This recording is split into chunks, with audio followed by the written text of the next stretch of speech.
Hey, what's going on, guys? Xbox All In channel, host Sega Forever here. No, I'm a little bit late tonight, but had to get some stuff done. Um, but I still wanted to get the podcast out, just because I wanted to, like I said, stay consistent with it. This is the active week for the Wrecking Crew. Hopefully, we get some of the guys to pop in. If not, we can run it solo.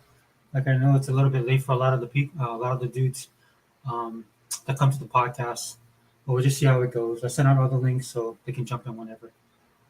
But today we're going to talk about, as you see by the title, I want to talk about the gaming industry as a whole, to include Xbox, PlayStation, uh, Nintendo, and the industry at large. So we're going to talk a little bit about that, especially how much in flux it is right now.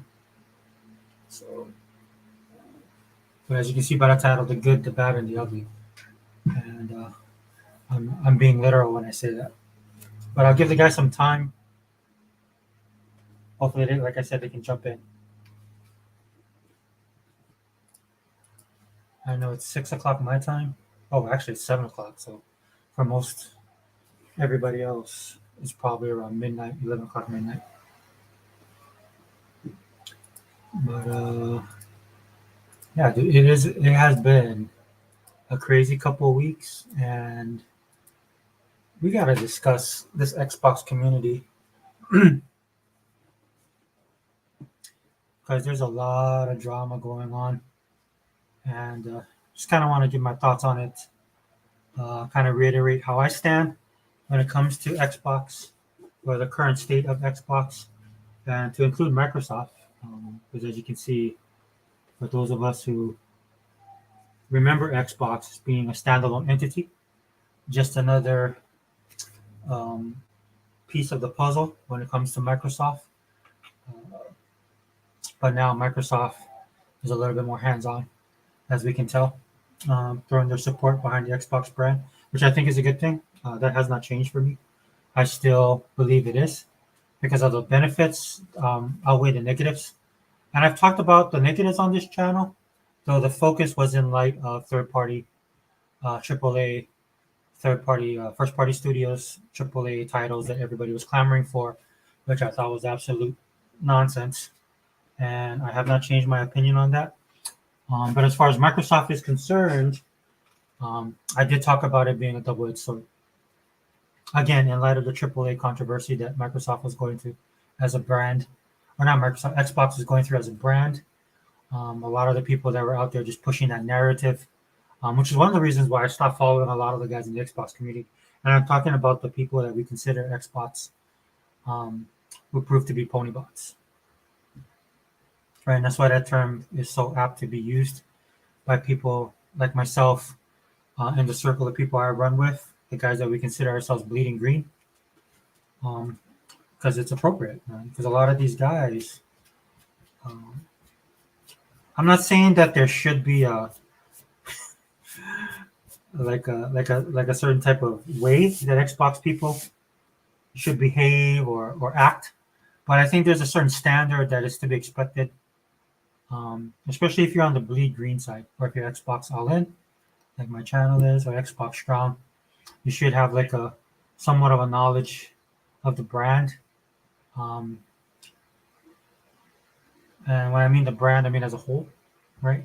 Now, I don't have to, we all can't be like a Hebot, a gaming historian, right? But at least have a little bit of an idea of Xbox, the brand, where it's come from, some of the stuff that it's gone through, the iterations, the cycles, the history, somewhat, at least a brief touch on all that kind of stuff. But especially in this current generation, because this is the generation we currently occupy, but it's the generation um, that set the standard, I guess, for what's happening now and then what's to come in the future. This is a video I wanted to kind of do on my own about a week ago, but again, I decided to just wait because I want to get the guys, everybody else's opinion. But I can run, like I said, I can run solo on this if need be, right? But as a person that bleeds green, I think that needs to be some type of standard set in this community because we just have way too many people who represent Xbox or profess to represent Xbox, um, that are constantly in flux. and 1 minute they feel a certain way about Xbox, then all of a sudden they kind of change up or flip flop. A lot of it has to do with emotions. Yeah, I sent the link unlimited, I think, or you know what? Let me double check, bro. You know how I am, bro. I could have swore I sent you one, brother. Hold on 1 second.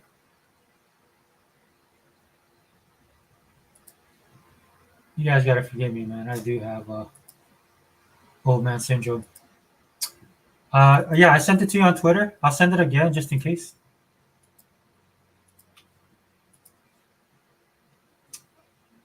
All right, brother. I sent the link. It's on Twitter. But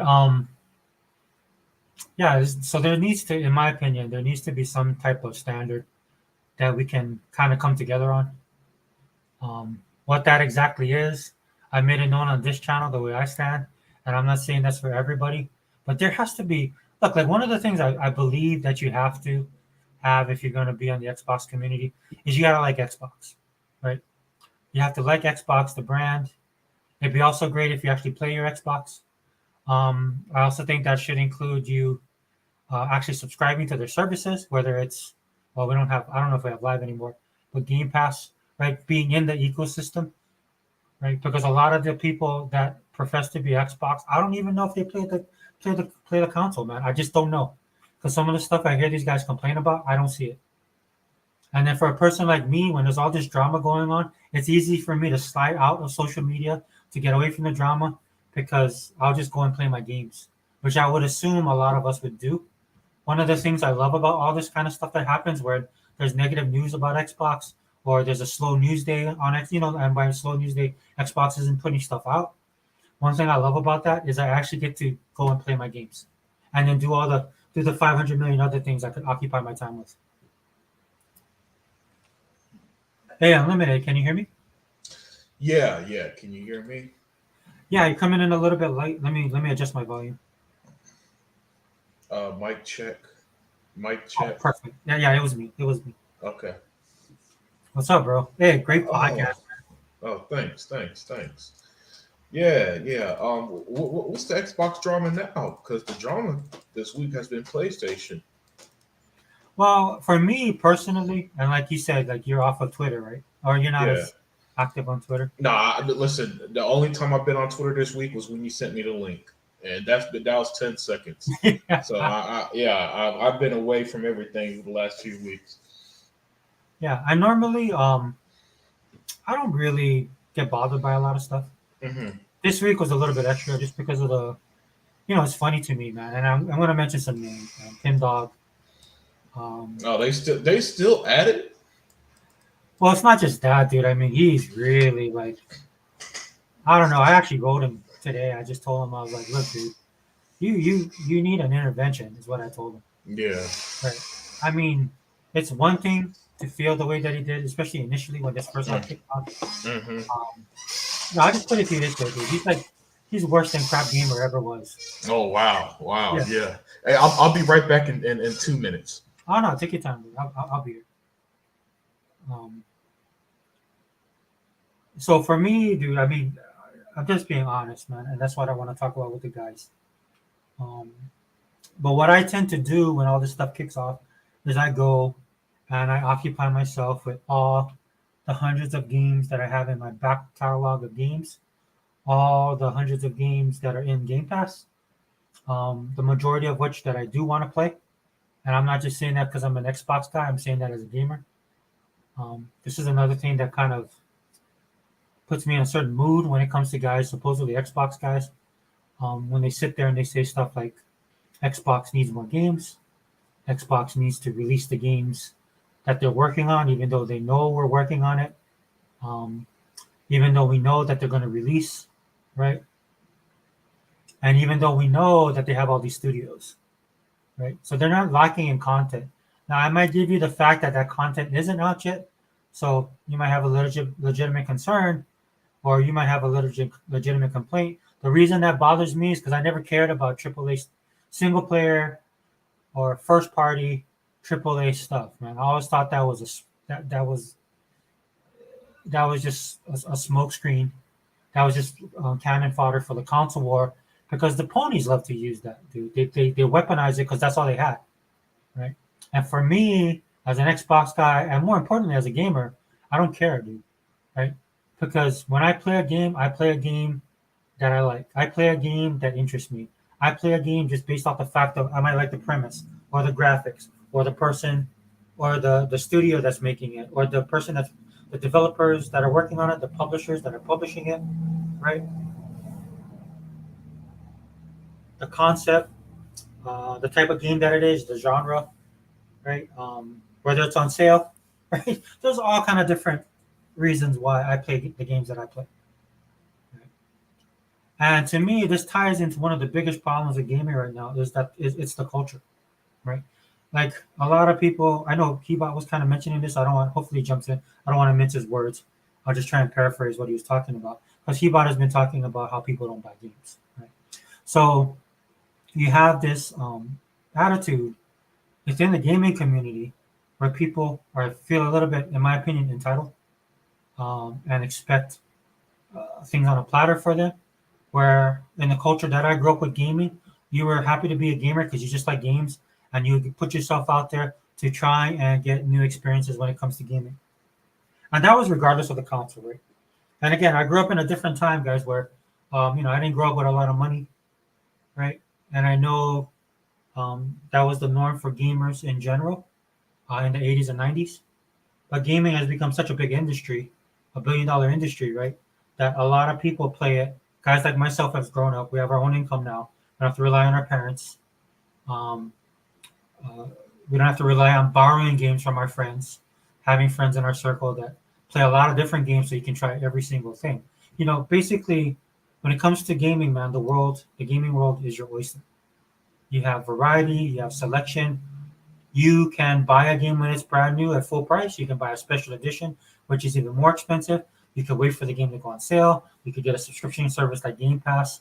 Right? There's different avenues right now for you to enjoy your hobby and to participate in the culture of gaming as it's meant to be, and how it's always been since I was doing it from when I was a little kid. Right?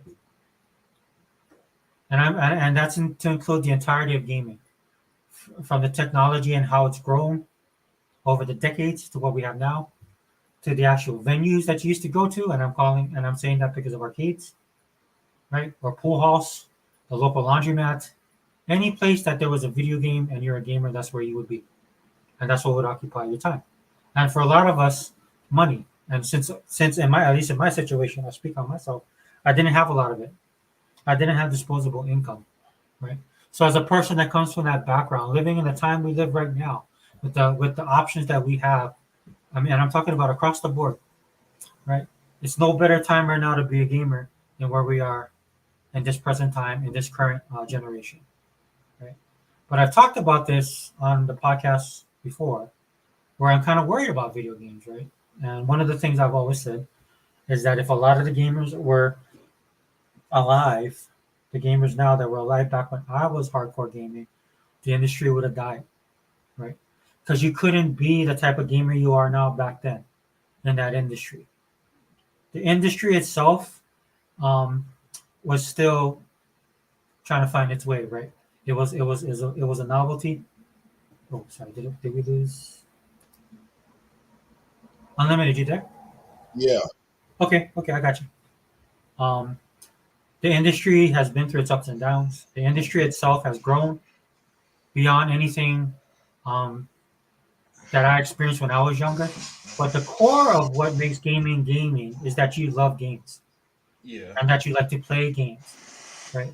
So it's just like if you like comic books, right? People who tend to love comic books like the way I did, you just didn't read the comic books, you collected them. You just didn't collect the comic books, you actually knew the people who made the comic books. Yep. Right? You knew the companies, right? You were the person that you're a hardcore, you go to the comic book store and you try and convince the guy who ran the comic book store to give you an 18 plus comic book because you wanted to read Judge Dredd. That is what I call the culture, right? Yes. And gaming has a culture, right? And for some reason, that culture to me is being lost. Mm-hmm. Right? And this is why we have the problems we have in gaming now, Because, like I said, I posted this on Twitter, right? And the reason I posted this on Twitter because I want people to know this.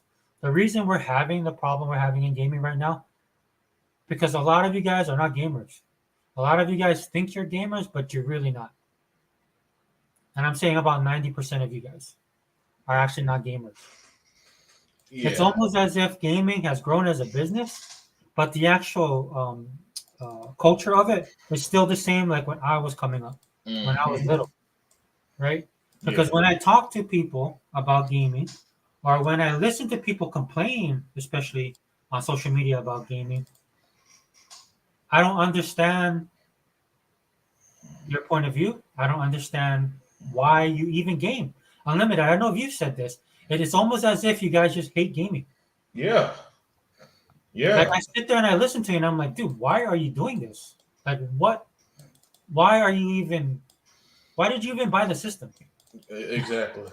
I mean, at this point, Sega Forever.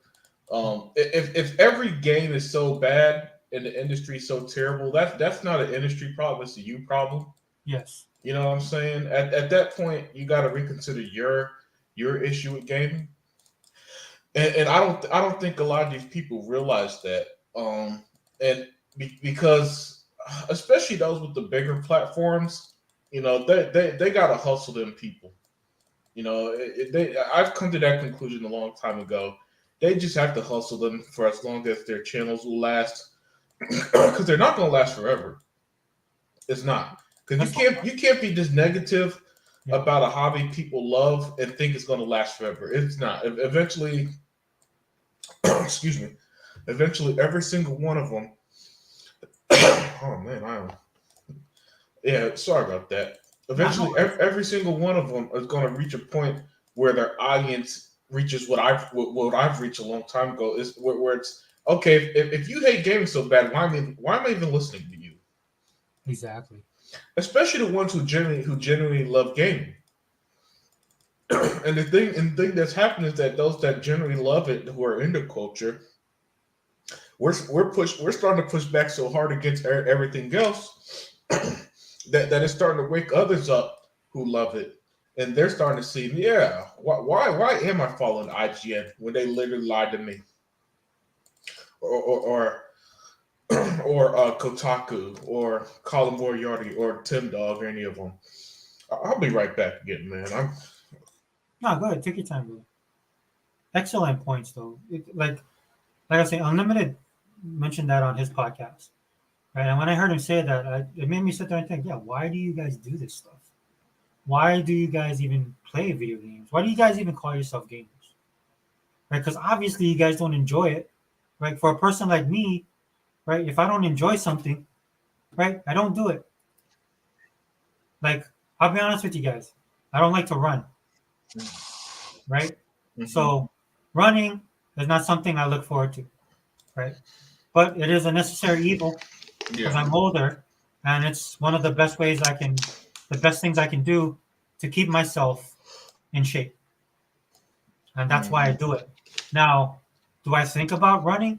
Do I spend my time looking at people that run? No, because I don't like to do it, right? Mm-hmm. In fact, I try and find other stuff to do that gives me the same fix I can get from running, and I'm talking on a physical level, Mm-hmm. right? As far as heart rate and all that stuff, right? But if I had a choice, I wouldn't run, right? But what I don't do is I don't go on a website like Joggers World and say how stupid running is, or how stupid jogging is, or how dumb people are that do that, right? I don't know what that would benefit me to do that because I already know I don't like doing it. So I try and do it the least amount of as little as I can as possible, Mm-hmm. and I move on, right? So when I look at people that talk about gaming, I look at it in the sense of they do not enjoy it, No. right? And I usually give people the benefit of the doubt. Now that ship is sold a long time ago. I Mm-hmm. understand how the internet is, and I know how a lot of you guys are, right? And then I also know a lot about mob mentality, right? Mm-hmm. Which is a very negative thing. It's actually demonic, if I'm being honest with you. Mm-hmm. It's a demonic component to that. We won't go down that rabbit hole, but I'm just Yeah, saying, yeah, yeah. Yeah, this is a gaming podcast. Yeah. but What I'm but no, saying, I'm with you there. like not being able to, like if you tell me a game sucks, tell me why, Yeah. like specifically, right? Because for me as a gamer, there's certain things like I'm playing Valheim right now. Hmm. Now the premise of Valheim, I love Vikings, I like Nordic culture, I love survival type games, I like building stuff. I know a lot of people don't like that, dude. I played the Power Washer game, Yeah. right? Those are the type of games that I like. Not everybody likes it, right? Like it's like Let watching me. things. Sorry to cut you off, but No, did you try the Warhammer update with Power Washer? no, not yet. Mm. I gotta get on that. Yeah, man, you got to. But what I'm saying is like Valheim, I'm playing it, but as I'm playing it, they have a lot of the stuff that I like, but there's a couple things in it that I do not like. Number Mhm. one, it feels like a PC game. Yeah. I'm not crapping on PC games, right? But what I'm saying is I'm a console gamer, and it feels like a PC game on a console. Mm. So the control, I like when I'm playing it, I understood Mhm. if I liked playing on my PC with a keyboard and mouse, it would be a whole lot easier to play the game. Right. Okay, that's one. Number two, there's some issues with it on, I don't know if it's an Xbox thing or it's, I'm not saying it's the console, but definitely when they brought it over, it doesn't seem as polished as I think that it could be, Hmm. right? Um, so that's just a couple of those things that kind of bother me when I'm playing the game. But you know what I don't do? I don't go online and I say that this game's a piece of trash, right? Yeah. Because even though I have a few issues with the game, same thing with Power. Love Power. Have a couple issues with it, but overall, I think the game is amazing. Right. I love playing it. Right. So if you're gonna sit there and tell me something sucks, like how everybody's dumping on Justice League, or yeah, Justice League, no, Suicide Suicide Squad Squad. kills the Justice League, then I watch videos of it, and you know what it reminds me of? It reminds me of, well, the type of games I like to play. A little bit of Sunset Overdrive, right? Boom. Yup. Right. I'm looking at that. I was like, wow, that looks like a fun game to play. Oh, the gameplay. Sorry, man, but I gotta gush about Justice League. I mean, Yeah, go ahead. Suicide Squad, since everybody hates it. Oh, the gameplay is just so great. I mean, the verticality. It really does. Sunset Overdrive really is the. Ah, we lost him. Don't worry. Yeah. Oh, go ahead, brother. You're I, back. I need to just go ahead and buy a new mic because this thing cuts off all the time randomly these days, and it's driving me crazy. But still, yeah, the gameplay, the verticality with the gameplay is so much fun. The shooting mechanics are really great, really great. Every gun I've used just feels so good and so powerful, right? You know, you feel like a superhero, or you feel like you're in a comic book universe playing as each character. You know, they really nailed it, and it's a shame that the game's going to end up being a financial failure for WB, and they're going to have layoffs and then just do remasters or remakes of the Batman Arkham games Yeah. because because this game deserves better, man.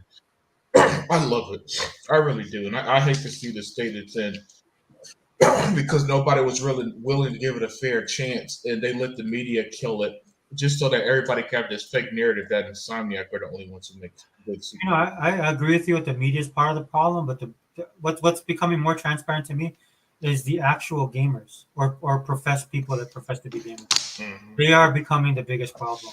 Yeah, yeah. Because another thing that I've noticed Mhm. is that if your favorite streamer or big YouTuber tells you not to like a game, you're not going to give it a try.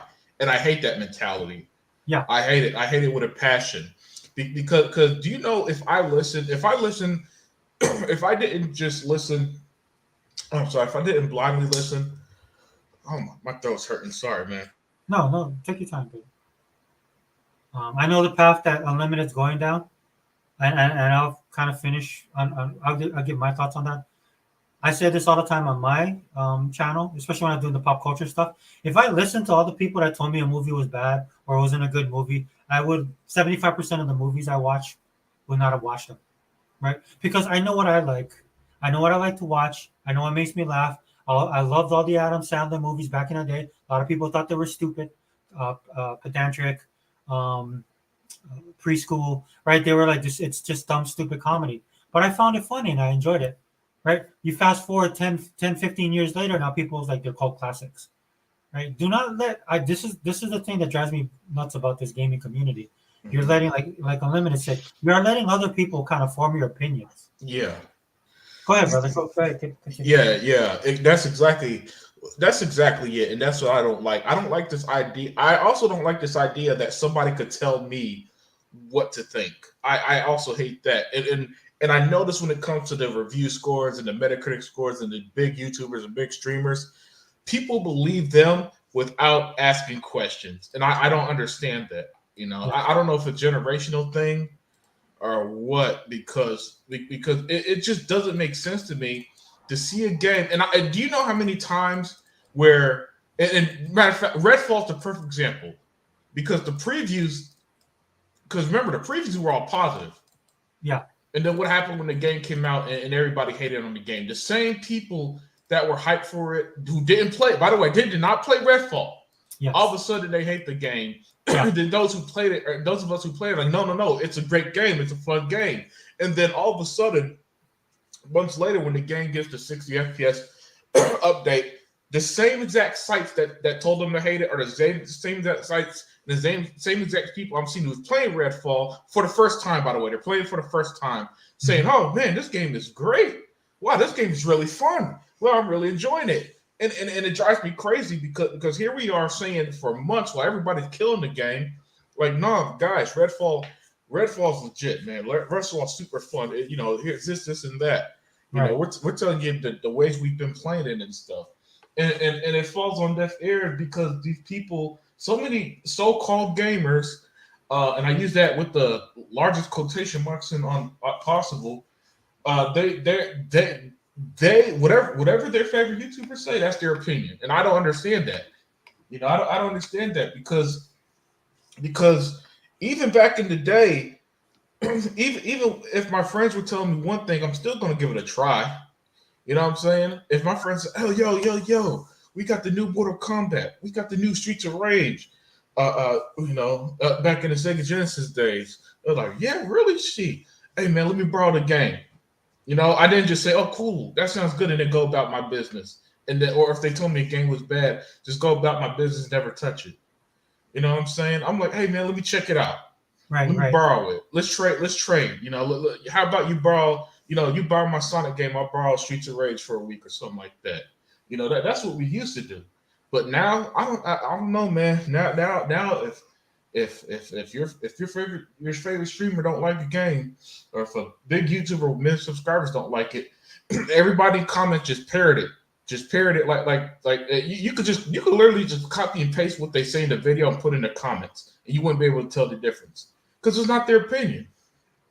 Yeah, it's scary if I'm being honest. Hey, Dia. Oh, Dia, are you there? Hey, how you doing? Sorry. Hey, yeah, welcome. Sorry, I'm just being an old man ranting. It was.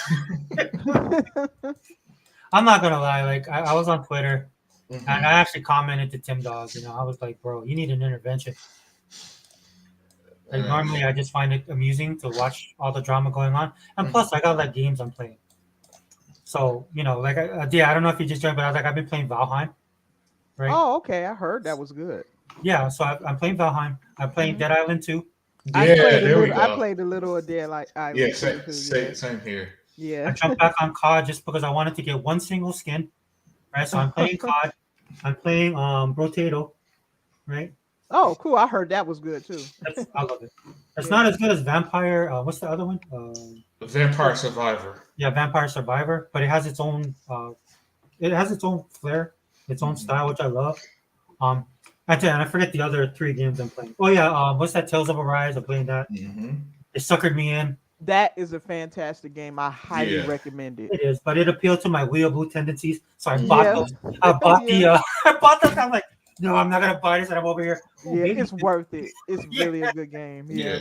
I'll say this: the pacing. I didn't like the pacing at first, but once the game finally picks up, though. Yeah, it eventually picks up, and then it's not so bad. Yeah, it's on my Mount Rushmore of Xbox JRPGs. I love Tales of Arise too. And it's one that the more you play, the better. Like it really grows on you. Mm-hmm. So that's just off the top of my head, because I know I'm playing around 10 games, right? Right now. Oh, Coral Island, I'm playing that. Mm-hmm. So I was saying earlier in the podcast, one thing I love about all the drama going on is it gives me time to disconnect from all the stuff that's going on and actually play my games, right? So that's what I do. But obviously, the reason I'm doing this podcast, dude, because I was watching these dudes, and it just struck me. I was like, bro, do you guys even like? And it reminded me of what Unlimited said on his podcast once. He was like, do you guys even like to play video games? You know what I mean? And so I'm sitting here watching these guys. There's some of these dudes have been stalwarts in this community for a long time, right? And just seeing them like absolutely lose their minds, and the drama that's going on in the Xbox community. Now, I tend to find it amusing, and I kind of sit back. I do some trolling and stuff like that. Um, Maybe I'm gonna have to take a page out of Unlimited's book and just disconnect. Right? But the thing that gets me about this is that there's a lot of people that are saying that Phil needs to go. Xbox is in trouble. They should just sell off the brand. They shouldn't have bought AKB in the first place. They wish who's the developer? Toys for Bob. Yeah. They shouldn't have even they just should have closed them instead of letting them go indie. Right? And that irritates me because I'm sitting there going, do you guys realize that we have this thing called ID at Xbox? That they're constantly pushing. So for me, when I see I'll do you one better. Toys. I read the article. Toys for Bob are working with Microsoft anyways. Yeah, yes. They are. Yeah. So I wouldn't have. This is why I'm glad I'm not on Twitter anymore, and I had to get away because no way in hell would I be reading these articles and then going on Twitter and see them just ignore everything the article said and just be mad. I'm tired of that shit. I'm over it now. But at the beginning of the year, man, it pissed me off. The community legit pissed me off because it ain't a community. It ain't a community when it's that damn negative. And like they don't even talk about games anymore. It's all about a bunch of stuff that they have no control over, And I don't care what anyone say. They don't give a damn about the layoffs. All right. The only thing that they care about is, does it make Xbox look bad? If it's yes, they'll complain about it. If it's no, they'll complain about it. That's it. Everything else is just a bunch of fake posturing. They don't talk about the actual video games. They don't play any actual video games. They never post gameplay. They never post screenshots. They never tell you what they like. I mean, seriously, what game does Tim Dog like? I have no clue. What game does that Peter Ovo guy like? That's a good question. That's an excellent question. You know what I'm saying? What game? I mean, when we come together, Sega Forever is playing Valheim, and Day is playing Power World, and I'm playing Suicide Squad. Dead Island. That was the last. Yeah, and like these guys have game podcasts, but they don't actually talk about the actual game. So what are you doing here? You guys, you're not businessmen, so don't talk about. So I'm talking about the aspects y'all know about, and then unlike us, y'all don't actually read the articles, read what they're saying or nothing, and so everything just felt like a waste of time with them. And what's up, Shane G? Hey Shane. Hi, I'm Shane. sorry, I didn't mean to cut you off. Go ahead, dear. I got a question for you guys. Welcome, Sega Man. What's up, man? Oh, hi, Sega Man. What's up? Hey guys, what's up? What's going on? Hey, you just getting off work? Yeah, I just got off a little bit ago. I was on the phone with He-Bot. He said he's gonna try to come in later. Yeah, I sent him the link already. Yeah, that's the He-Bot special. He gets in when we're like 3 hours in. When we leaving or something like that, yeah. And unlike my show the other day, Sega Forever won't be abandoned, so it should last that long. Yeah. Go ahead, dear. I'm sorry. I wanted to ask you guys a question about the Toys for Bob thing. Mm-hmm. How do you feel about it? I meant like split in the middle, just so I can lay it out there.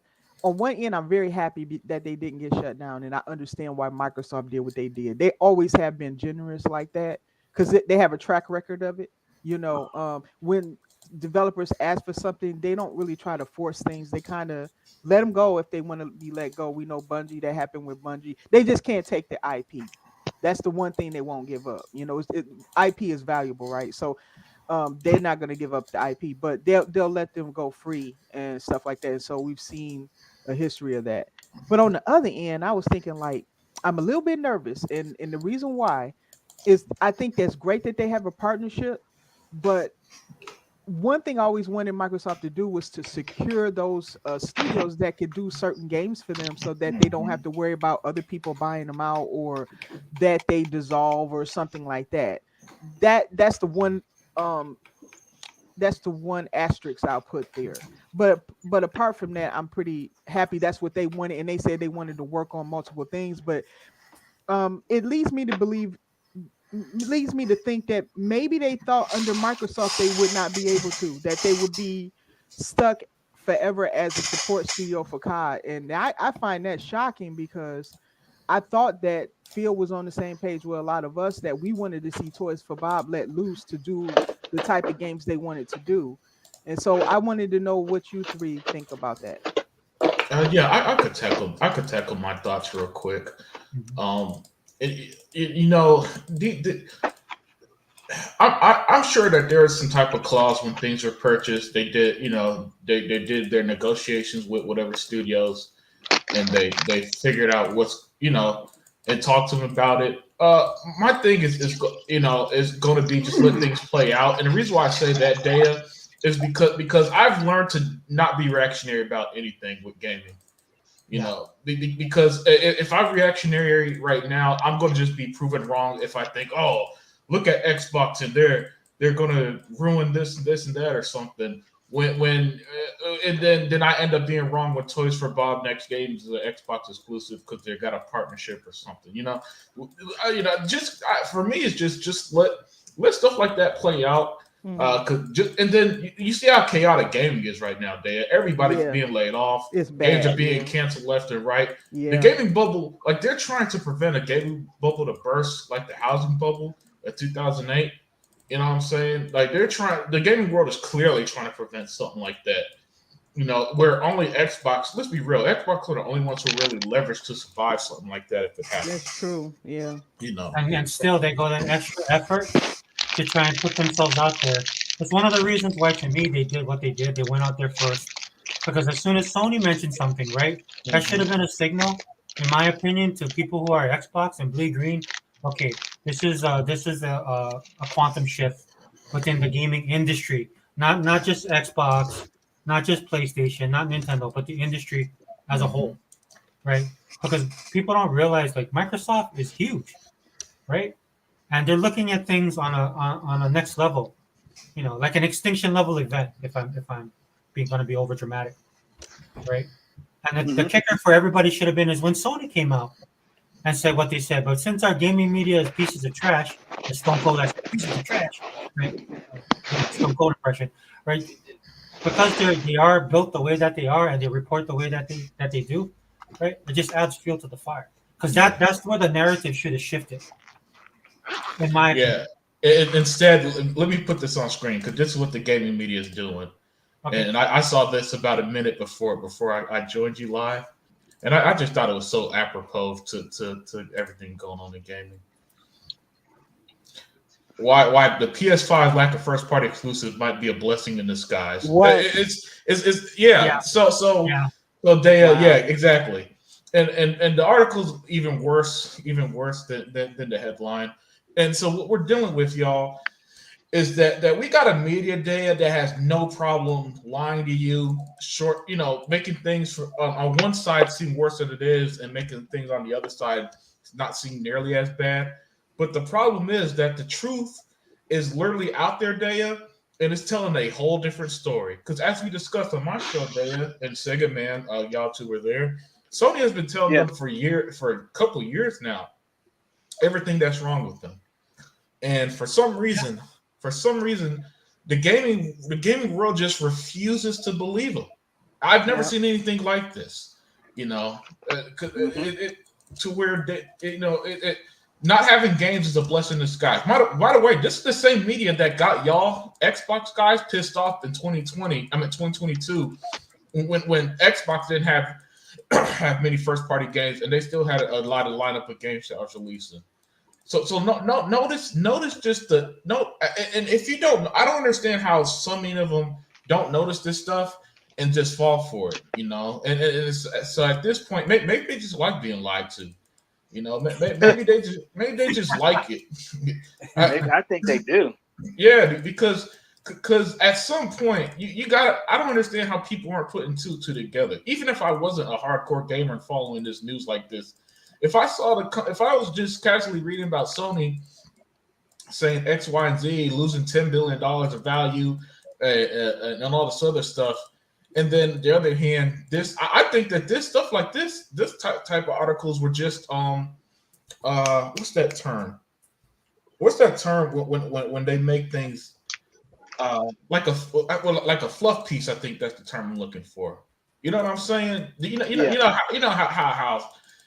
you could how people, you know, you interview a politician, you ask them soft questions instead of asking them, hey, what are you really doing with the money that's going to these wars, right? They ask them questions like, so how's your latest vacation? And that's how they treat Sony with these fluff pieces.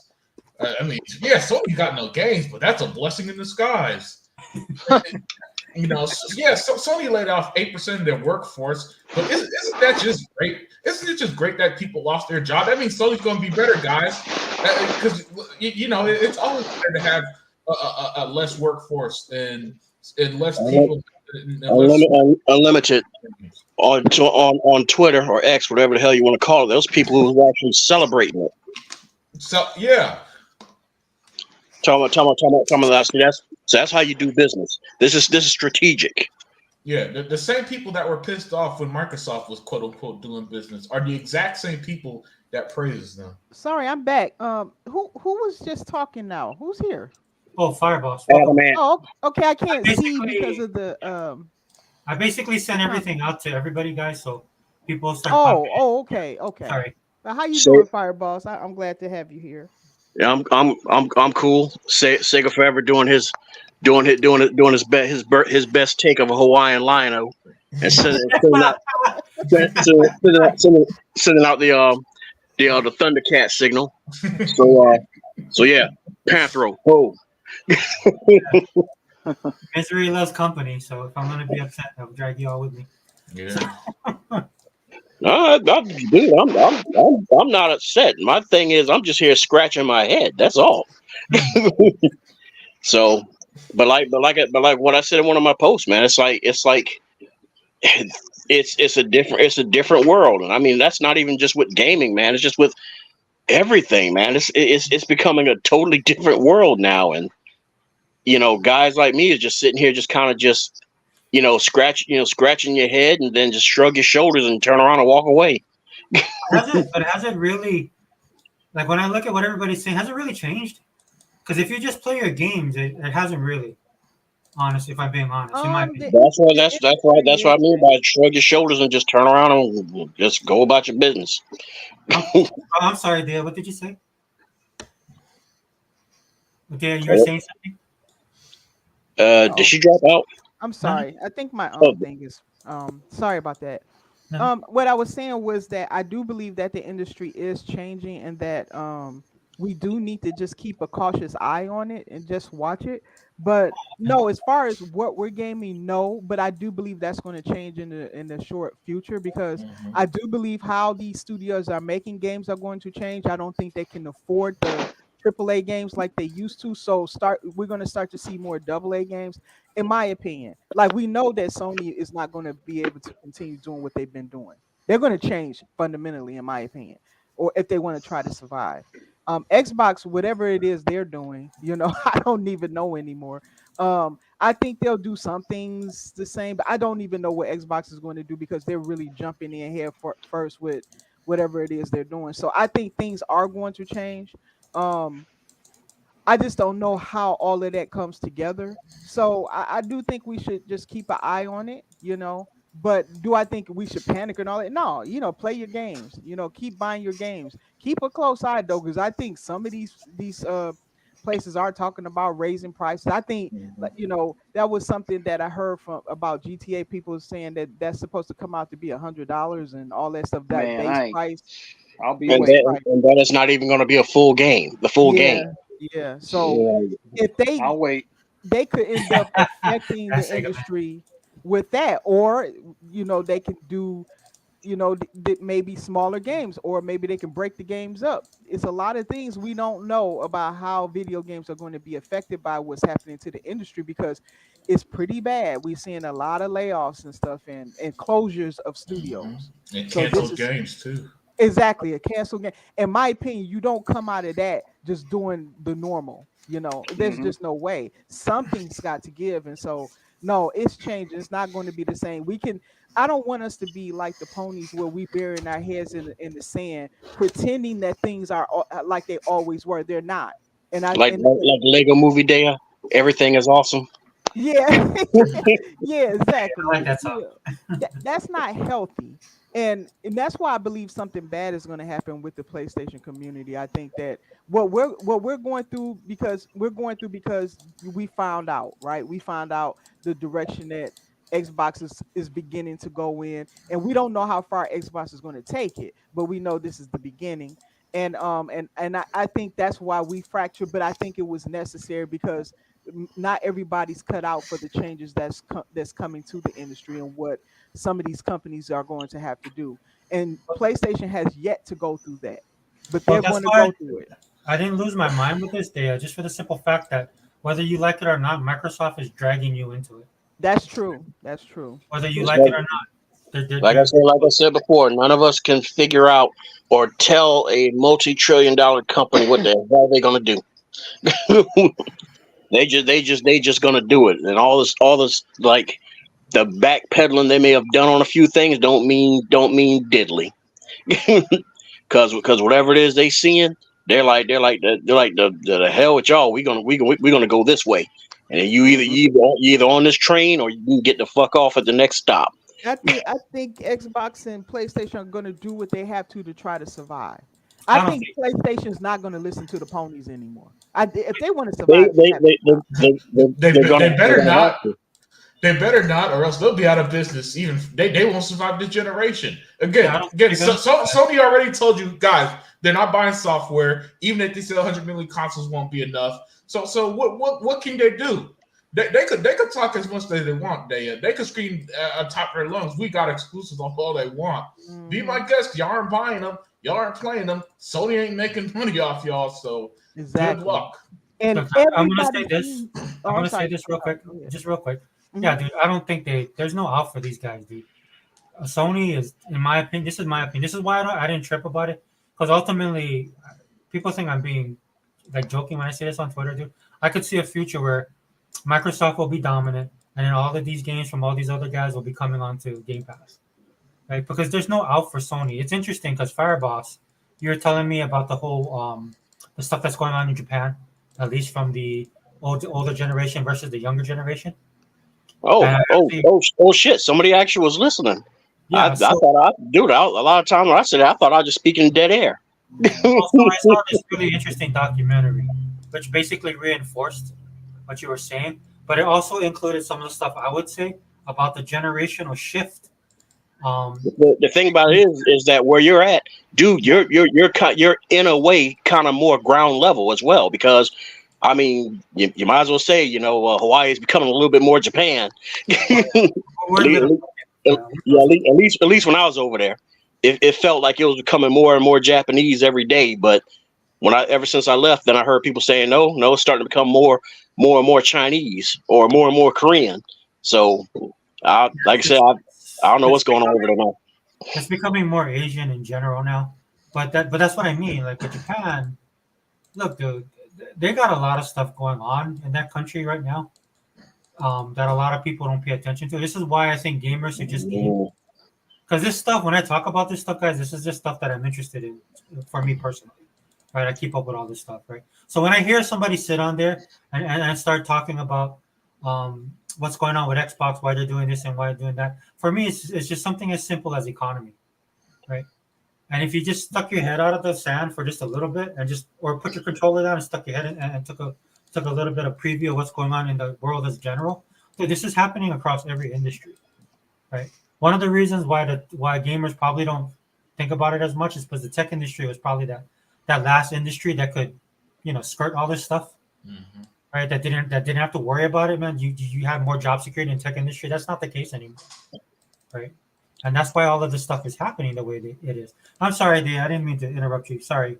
Please continue. Oh no. I always enjoy listening to your wisdom, the wisdom of everybody here. Actually, I just wanted to say that I was agreeing with Unlimited, and that I agree with what you said too. Is that Sony? I put it this way: I think that guy that's acting as CEO right now is doing everything within his human power to save Sony, and I think that guy, at the very least, is going to do whatever possible.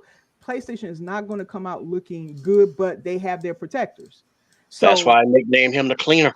Yep. The cleaner. He is. And for all we know, Xbox could be facing their own.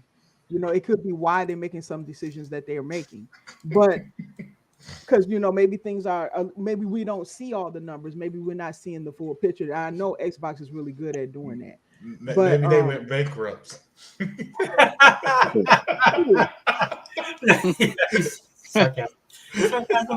that's funny. I saw that so many times, bro. Oh, they not talking about Xbox, are they? Yeah, Microsoft had no money. Xbox. Oh my God. I'm serious. Yeah, it's somebody. These are Xbox dudes. Mm-hmm. These are Xbox guys. I don't care what ponies. Oh my gosh. It ain't bankrupt. It's just that worst case scenario. Yeah, some one of the top level investors is probably like griping and crying that he can't get his third mansion or second yacht. Well, that's because all these damn shareholders keep falling for the myth of infinite growth with these companies. Yes, man. and it's not. And Phil said a few weeks ago, 2023 was a great year. There just wasn't any growth in the console space. Yes, yeah. You know what I'm saying? Yeah. And everybody wants to keep reaching as much consumers as possible, which is smart. Don't get me wrong, but eventually you're going to run out of people who are willing to subscribe to Game Pass and buy games and stuff. Exactly. And they got to prepare for that day sooner. The name of the game is supposed to. I'm sorry to cut you off. It just said that the name of the game is supposed to fucking be moderation. And exactly. You're getting too many people whose mouths are getting bigger than their stomachs. Because ever since I got into the game development thing, that's been the key thing that I've been noticing and I've been looking at, from the front and the back.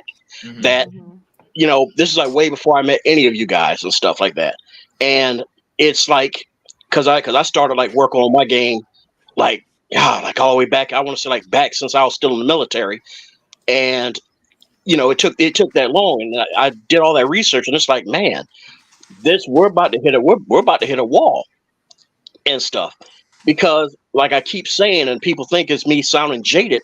I swear to God, that's not me being jaded. I'm telling you, investors are not your damn friends. They're not your buddies. Everybody thinks, oh, he believes in the business. No.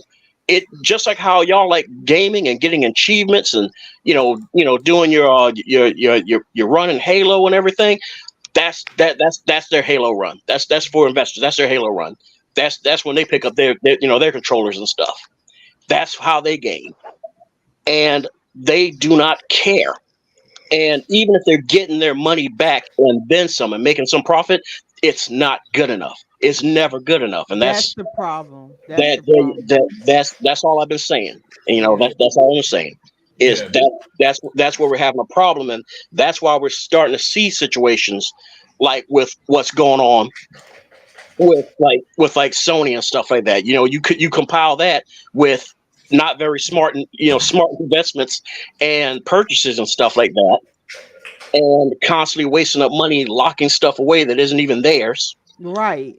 You compile all that together. They could have made their own stuff instead of paying for other people to keep things off of Xbox. That was ridiculous. And people say, well, it was working.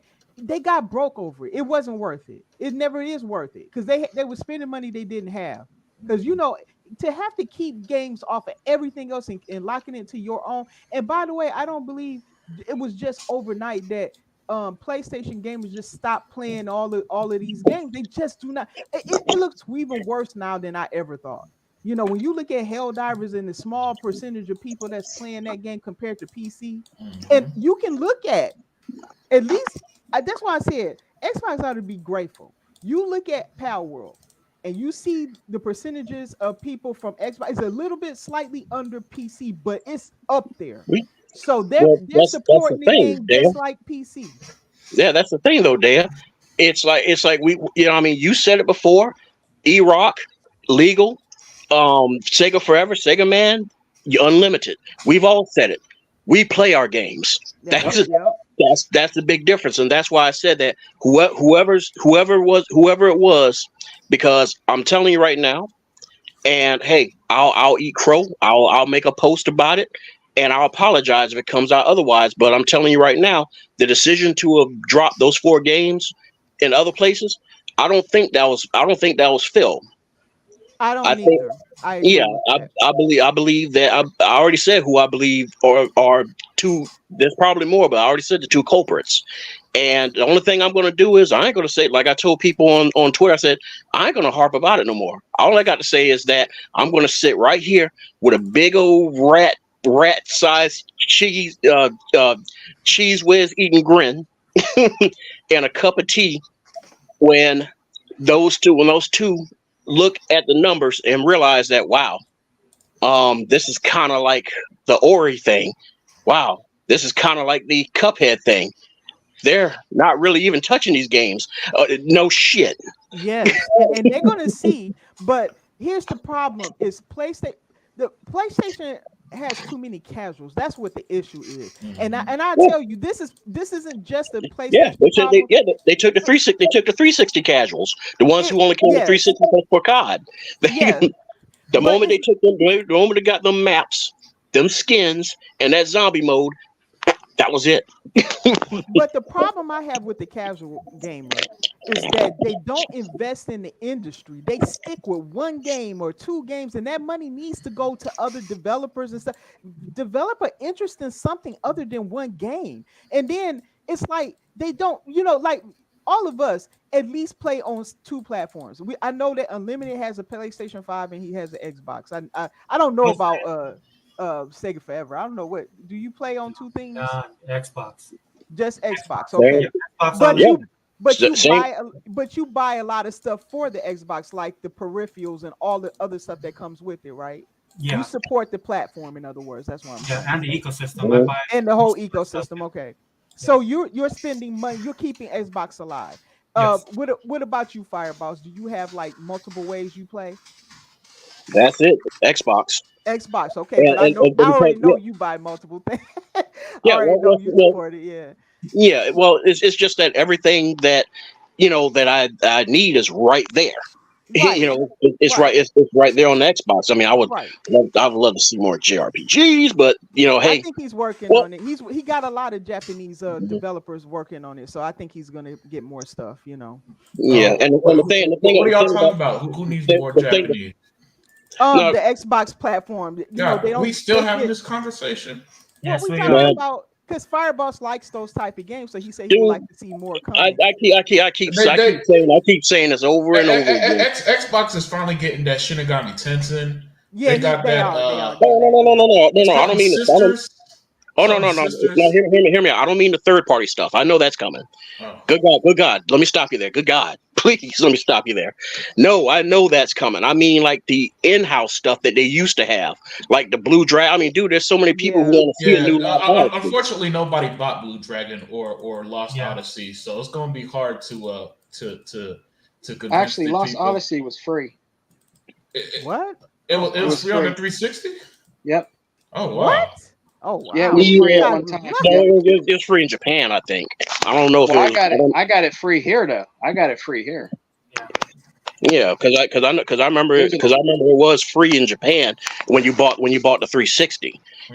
They had two promotions. They had one that was Lost Odyssey when it came out, and I think the very first one for the 360 that sold over there was Blue Dragon, I think.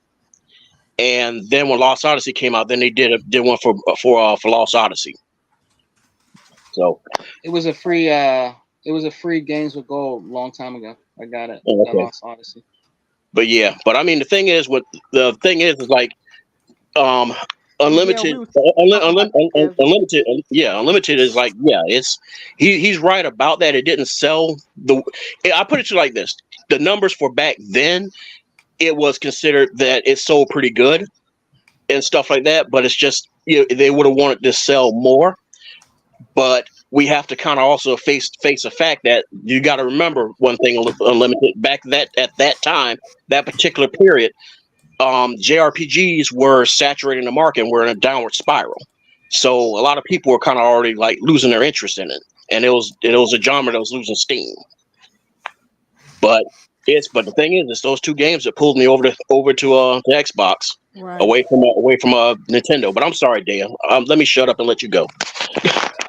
Okay, I wanted to. Okay, so I wanted to go to Sega Man next, but I do believe I know that Sega Man plays on more than one platform. You have a Nintendo and an Xbox, right? And He has the Odyssey 2. He has the ColecoVision. He has the Intellivision. He got it all there. Yeah. He has that original Sega Submarine game that was like out in like the 50s. He got that Sega. He got that Sega peripheral when you used to stand in the middle and it used to read your body movement. Oh, I wish I had that. I wish I had that unlimited. Unlimited's right. I have the older consoles, but what I'm playing on now is I usually play on my Series X or either my laptop or on the go. I have a Switch. That's all I have. I don't have no PlayStations. You don't have to have them all. Yeah, that's the point. Wait, you don't have a 4 no more? I thought you had a 4. No. I don't have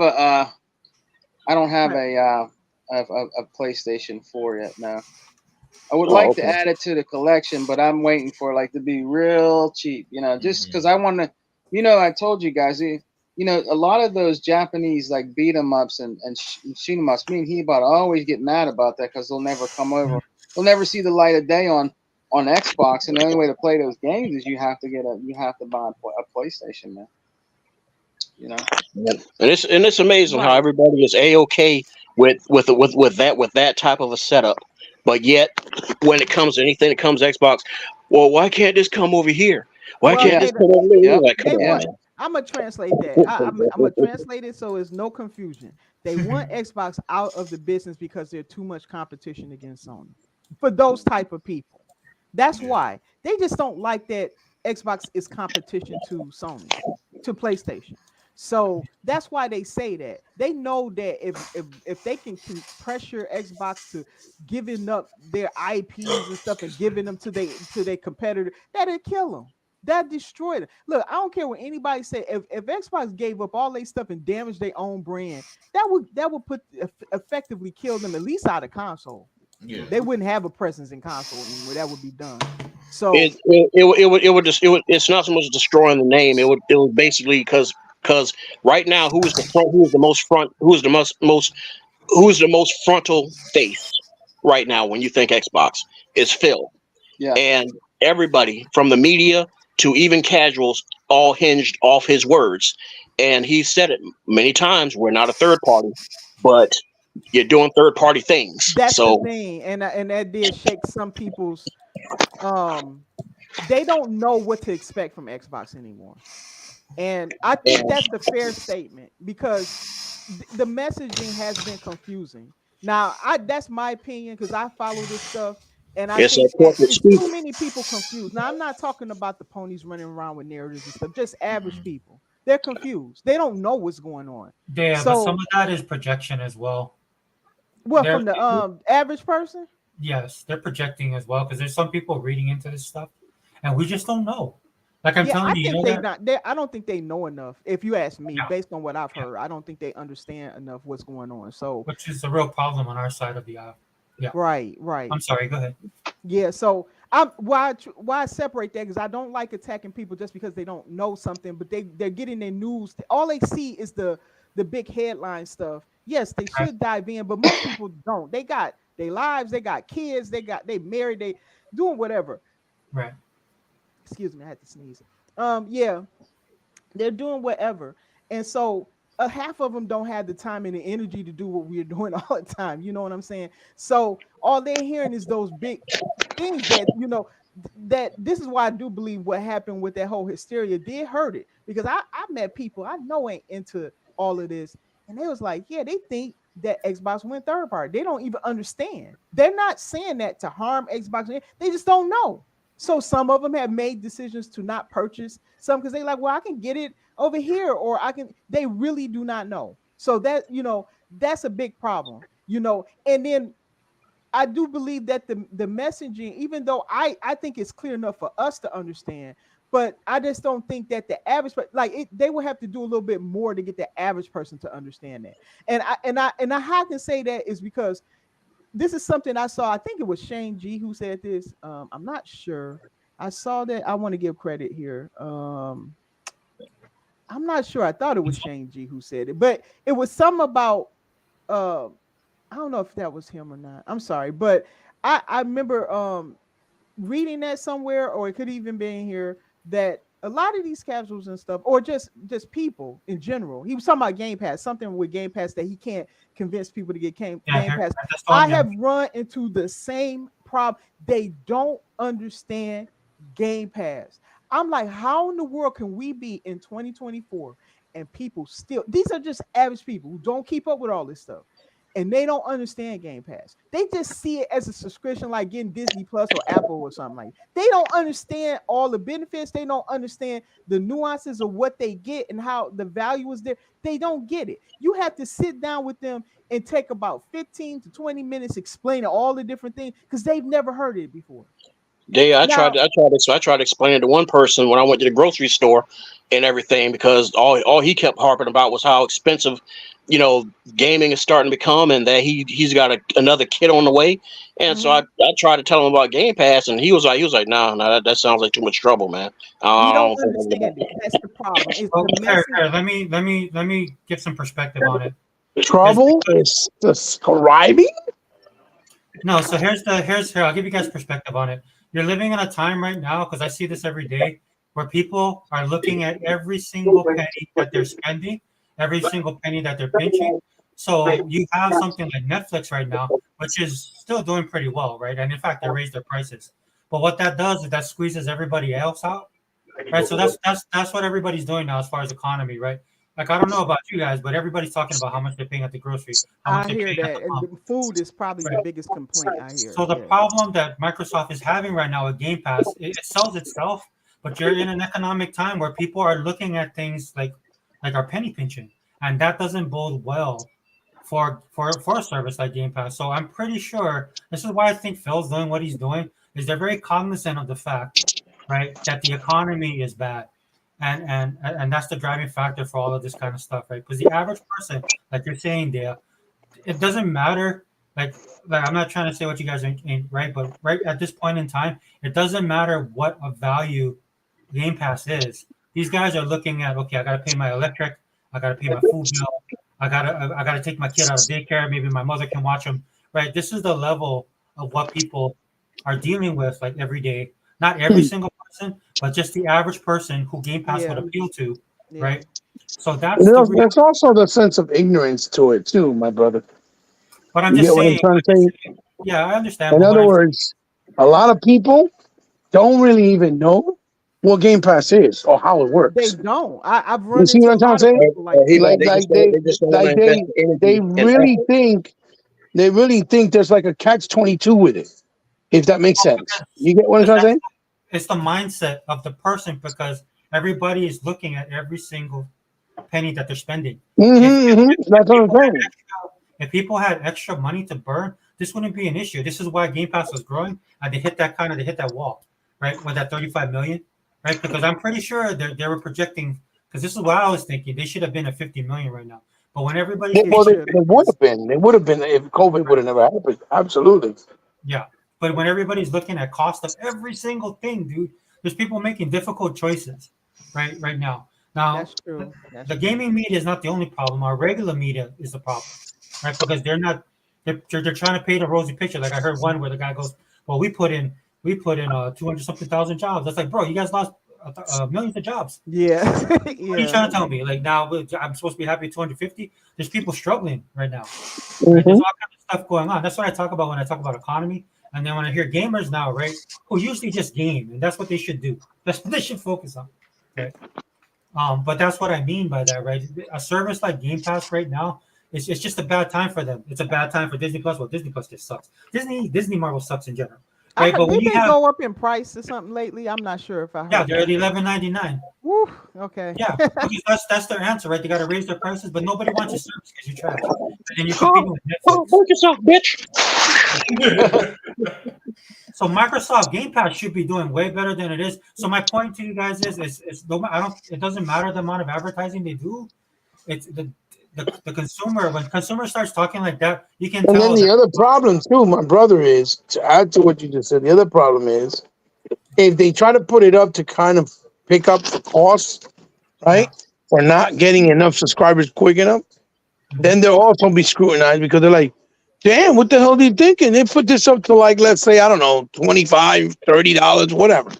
Yeah. Even though it's still worth the value. You get what I mean? Yeah. They can't afford to do that to them. I mean, Mhm. I'm telling you, the big kicker.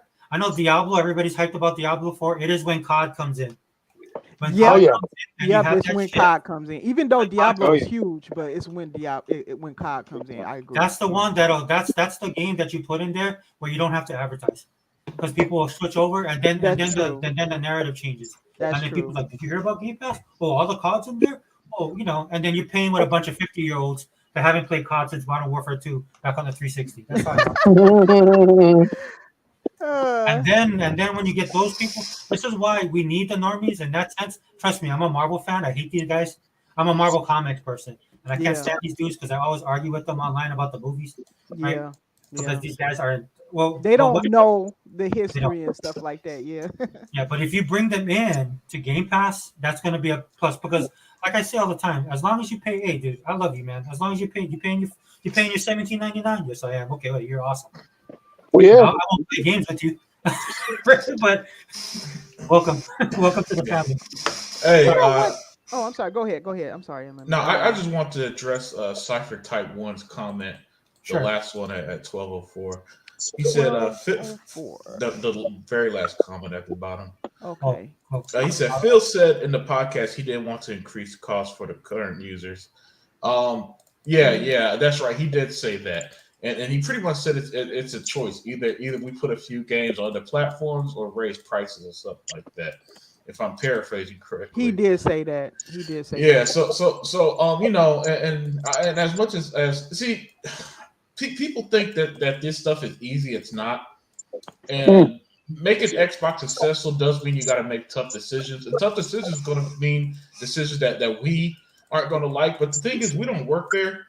We're so we don't see the bottom line to the extent that Phil and all of them are seeing. That's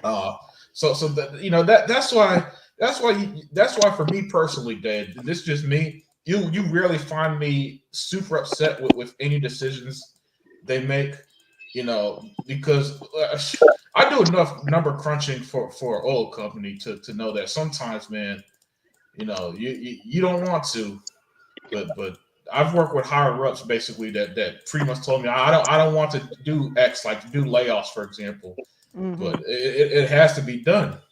Right. And so that's just how it is, man. And who you caught in the lie, Cypher Type? who you caught in the lie? He said y'all, so that was y'all. He means me too. Oh, I thought we were buddies. What the heck? Man, that might be a fabrication because I know for a fact He-Bot don't lie. That's right. You got I'm the biggest liar in this show. What are you talking about? Shoot, he probably means me. Like shit, I'll sell you the steak off of a donkey. Yeah, but that's my 2 cents on this comment. I just thought it was a really good comment.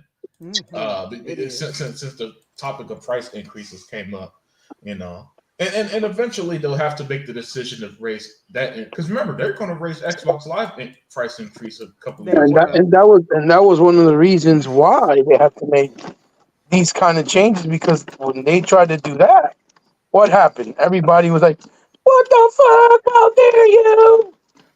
You get what I'm saying? Even though Xbox Live has been the same price for like 25 years.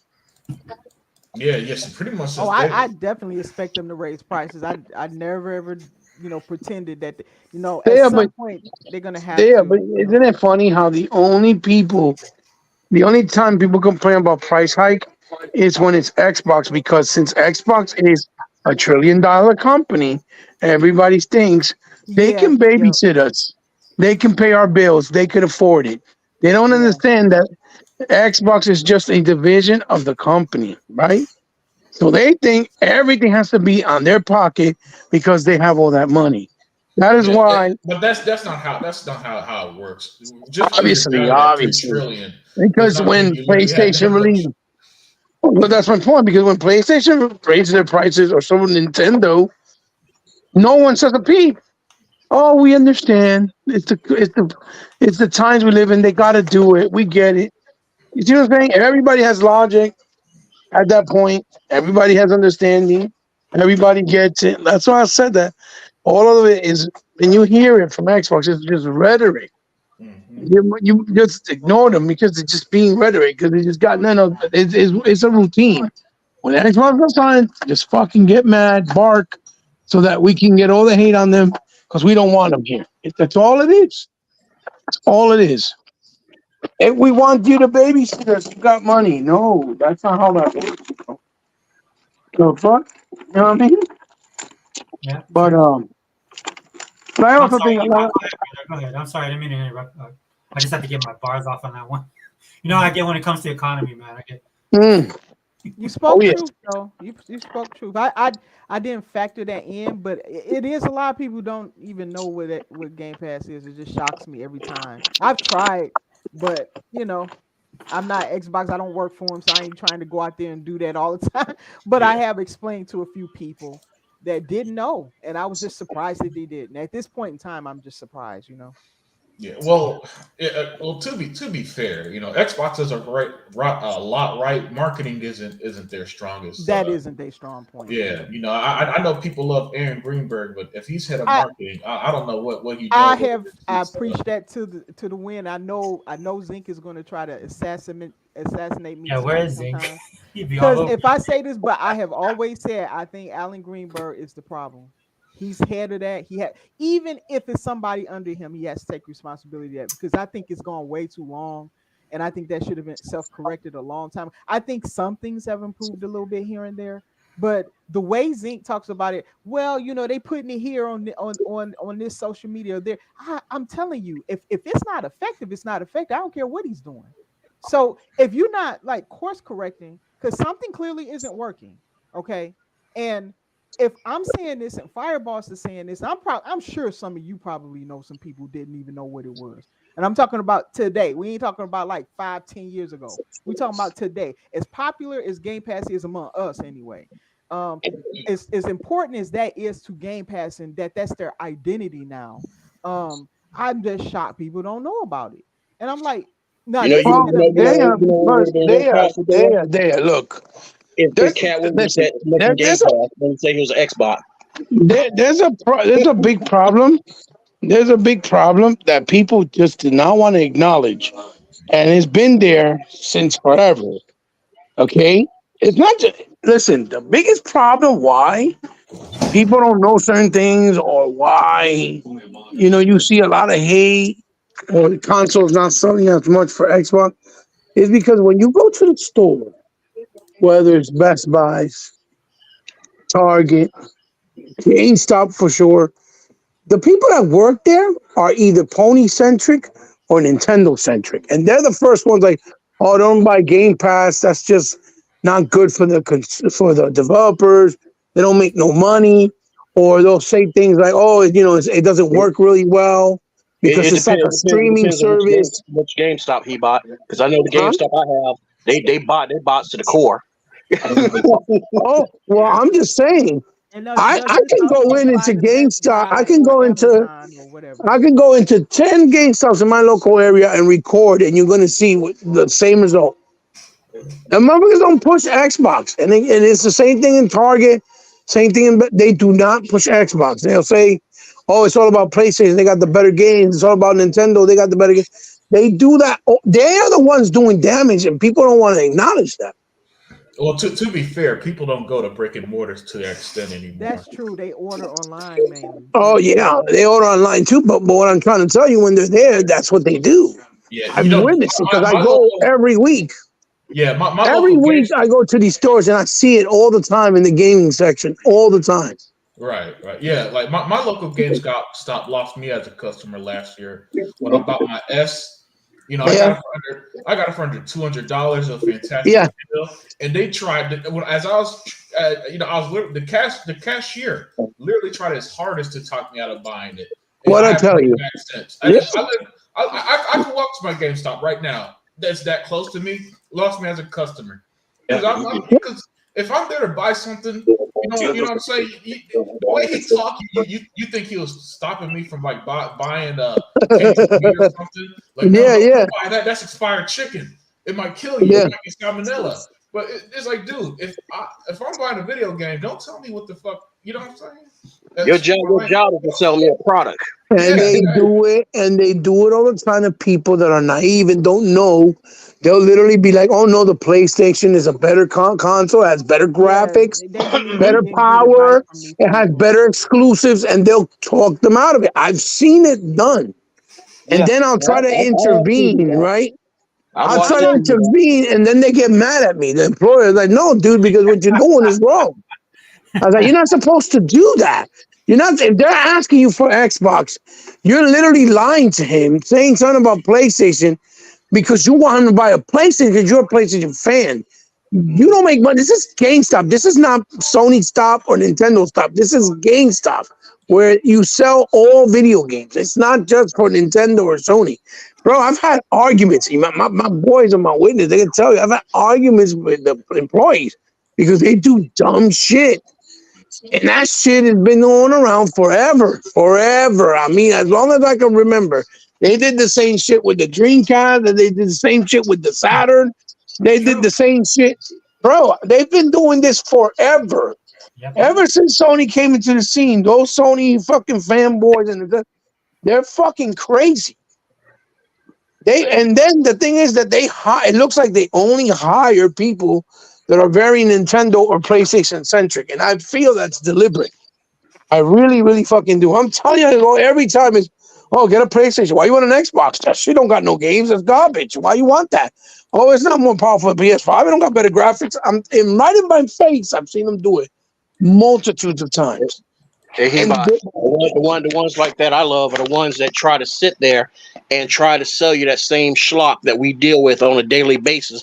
In other words, regurgitating what someone else said instead of doing their own damn research. Right. The same way you see the ponies on Twitter trying to convince people that Xbox is shit is the same way these employees be doing it in the stores. Same exact way. Yeah, because I'll be like, dude, you went on social media and got that off of social media. Right. Oh, hey, Cypher, man, I see you spitting in the chat.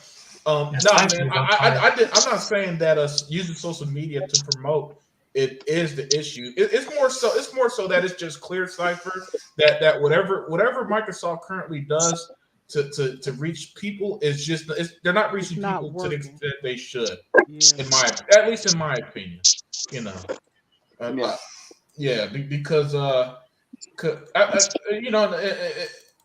because there are people who just don't know, and like Daya said, if Game Pass is their identity, you think it would be hammered into the Xbox brand or something at this point. I don't know. I just know, Cypher, that they're for about a decade now, there's just been something missing, something, that little something that they could do, in my opinion, that could reach more people when it comes to promoting their games and product. That's probably the best way I could put it. Yeah. So can I don't have a problem with it. Yeah, do you know what they could do? Do more commercials like during the Super Bowl when there's Yeah, fucking something like quadrillion billion people watching. I Oh, got it ain't bother saying that because every time you bring up some common sense shit like that erupts into a whole argument. They don't need to do that. They don't need to do that. watch the Super Bowl though for commercials, and then you got I'm watching the Halo show right now. I'm heavily promoting it. That thing is good. Watch it, please watch it. But season 2 has been great. But I haven't seen any Halo advertisement at all, and I was shocked. I thought I would see Halo Infinite or something. Nothing. You see, absolutely, you wouldn't even know it was a video game, right? So that could be something simple. It wouldn't cost them that much because it's on what's that, Paramount Plus, I think. And so yeah, it wouldn't break the bank. It's their own show. And I'm thinking like, well, it's based off Halo, but it would make sense. It would drive people to the game. You want to know why? Because I saw, I watched this channel called Installation 00. I don't know if you guys know about it, but most Halo fans know about that channel, right? I watch him. He watches the show too, and he does breakdowns of it. And it was one person in the comment section. I think in the last video, for the last episode. They said that they didn't know anything about Halo and that they just decided on their own to look up more info because they was enjoying the season. And they said thank Installation 00 for all the information because they've been going through all of his videos because they had fallen in love with the story of Halo because of the show.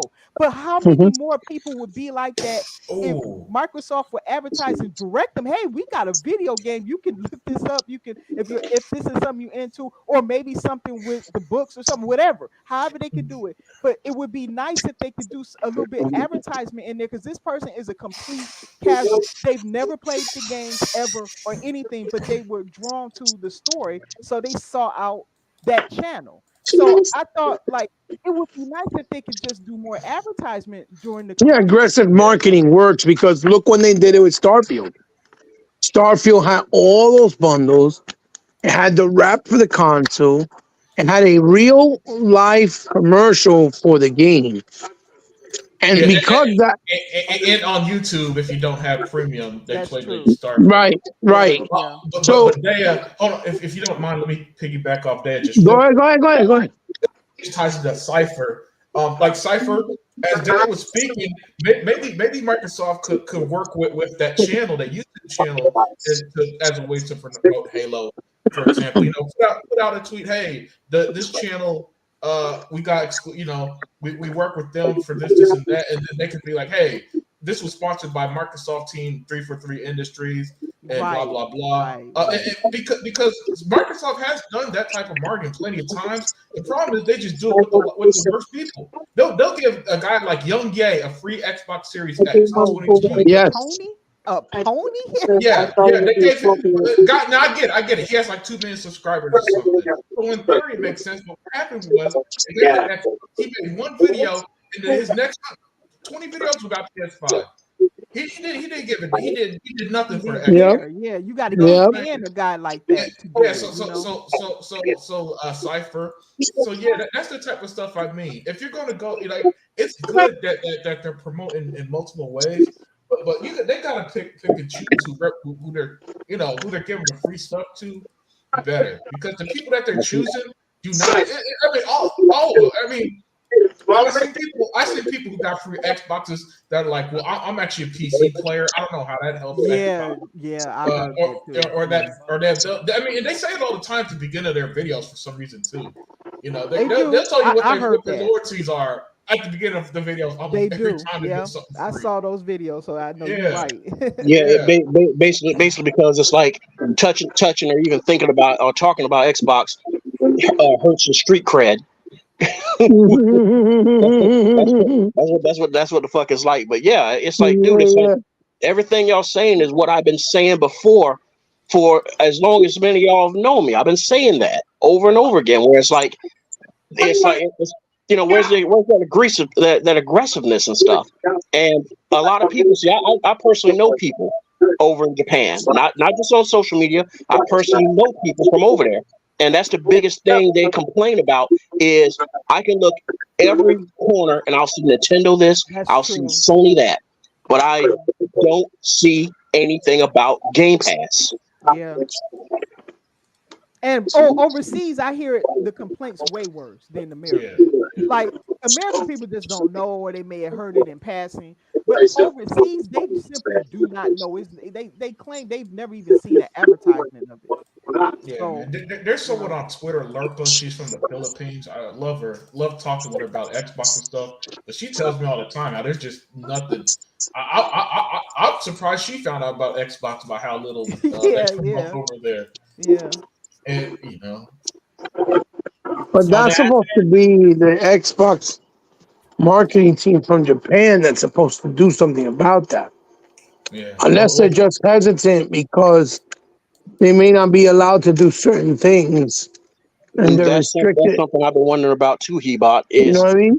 Yeah, it's funny. It's funny you brought that up because that's something I've been wondering about, and I was even asking. Yeah, like they might be giving them restrictions, like, oh no, you can't do this, you can't do that. But when Nintendo and Sony does it, it's fine because they act like that. They do stuff like that.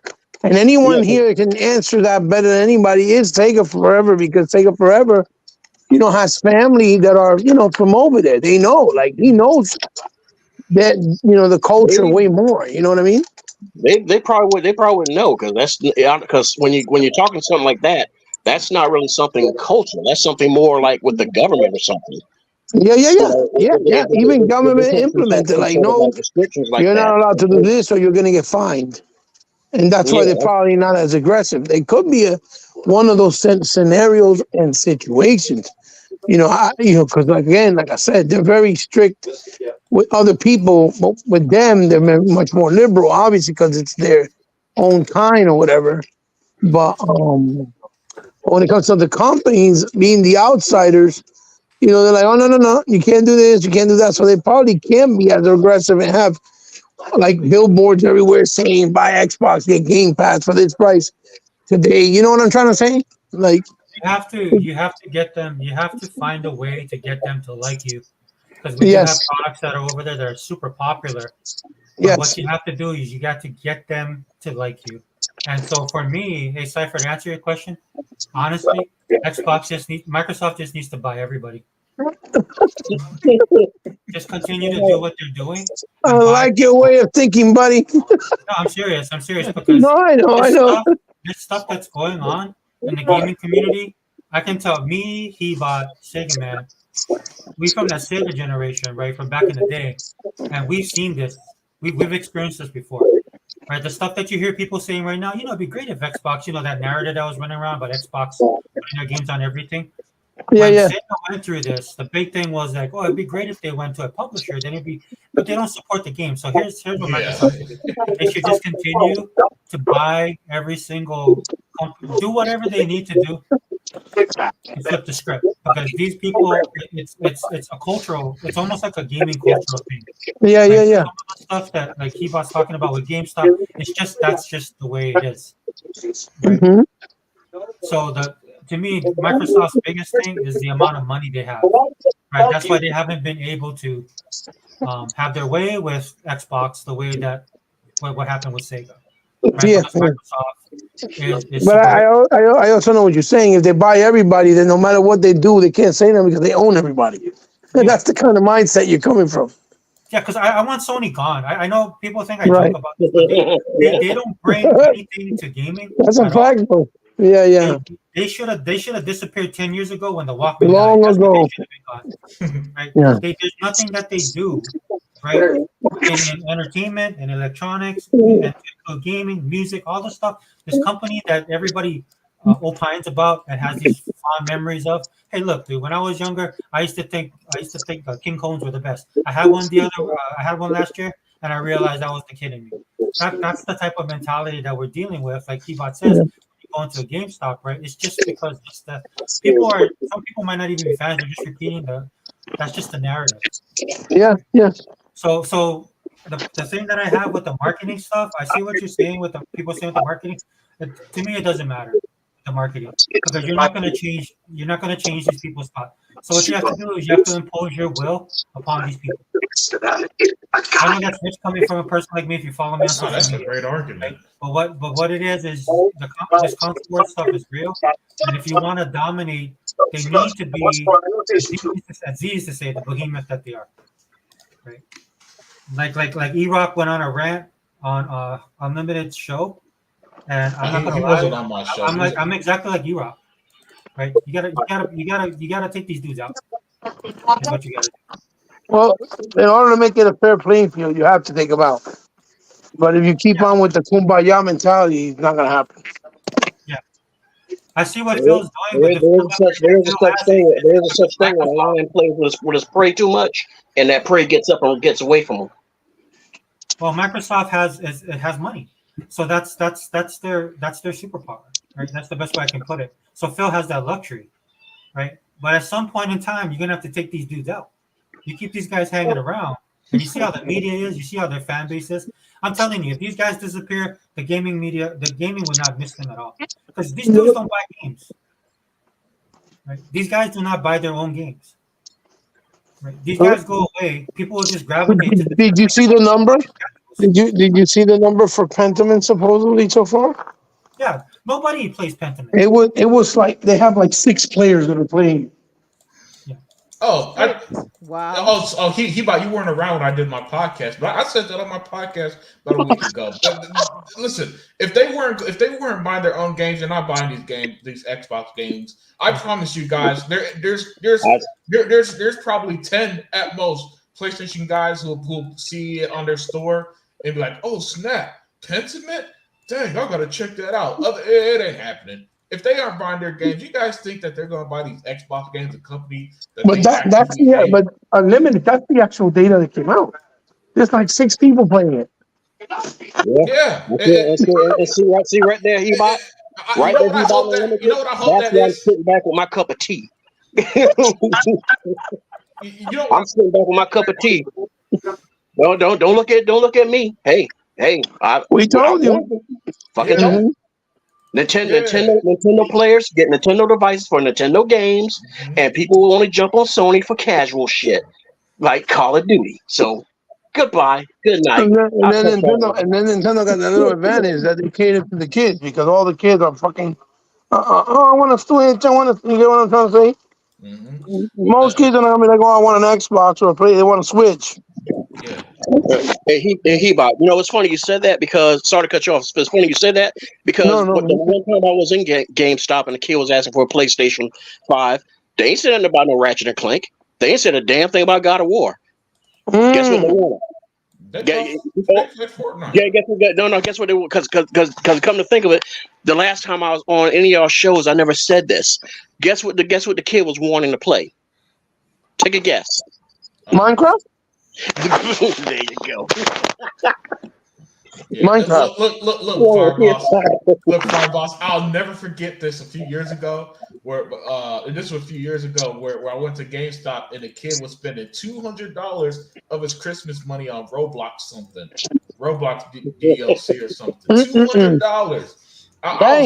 It was so funny. Even like his mom. It was so funny too because he was in the store with his mom, and the guy was like, "You sure about this? That's a lot for just the DLC." And she was like, "I try to tell him, but that's what he wants. That's what he gets." And I was like, "Yeah, man. Some of these games have them kids hooked." Oh yeah, dude. Roblox got some adults hooked. I'm like, man, what the heck? like Minecraft, I can understand. Roblox. Really? Yeah. But I've seen some of the stuff that some people have been doing with Roblox though. There's actually people who have been making like full games with that. Yeah. You know. Let's get to the adults now. My hand limits. Cypher type 1. Oh yeah, I commented elsewhere that Xbox is making themselves too big to fail. Yeah, I agree with that, Cypher 1. And what Heba was saying about Pentiment, I think that Xbox still knew that. They understood that was the point. Here's my thought process for everything that Microsoft is doing but sending the games over there, I think they're just lessening the blow for other for gamers in general, but especially those on the other console. Right? Because I honestly believe that Xbox is going to open up their games are going to come to Game Pass. Because when I look at everything what Xbox is doing, it doesn't make sense to me for them to put those games over there at all. And like I said, I agree with I E-Rock. agree Like he was 100%. saying, there's no reason to put your stuff over there. It just It's lessens not. your brand. Sea of Thieves is doing great without having to go anywhere. I'm like, Yeah. 35 million players ain't enough. Yeah, listen, when the article said 20 million players for Grounded, I'm like, why are they putting this on? Why are they putting this on Nintendo PlayStation then? That's a huge. Sony would kill for a game. Look, if Returnal had 20 million players, Sony would never shut up about it. Yes, thank you. Hey, Unlimited. I'm willing to bet you. I'm willing to bet you if Returnal comes over to Xbox, I'll bet you his numbers will start spiking up. Yeah, well, especially if it goes to Game Pass, because the Game Pass effect is a real phenomenon, man. When them games be hitting Game Pass, like Dead Island 2 right now is one of the most played games on Xbox, and it just hit Game Pass like 2 days ago. Yeah. You know, that Game Pass effect is I was like, yeah. screw it up in the beginning, but I think I'm getting the hang of it now. Oh yeah, same here. Yeah, well, Dan. it's kind of it's challenges to it. Yeah, but Cyber, that's the Cypher. That's my. I'm not an insider. I'm not Nostradamus. That's my opinion, just based on the stuff that I'm looking at, right? Because what makes more sense, like I said this before, it makes more, instead of putting Game Pass on their consoles, it makes more sense if Microsoft just bought Nintendo and PlayStation. There's no reason for Game Pass to go over there. This is what I hate the most about the gaming community. It has nothing to do with Xbox. It has everything to do with PlayStation and Nintendo. Why would they want Game Pass on their system?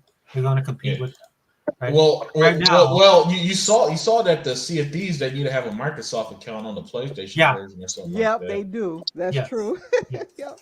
So they still got to be members of Microsoft. Yep, they do. They do. Yeah. That's how I got my account, because I told you I bought my games on PC first, but I didn't have an account until I bought their games and I had to make one.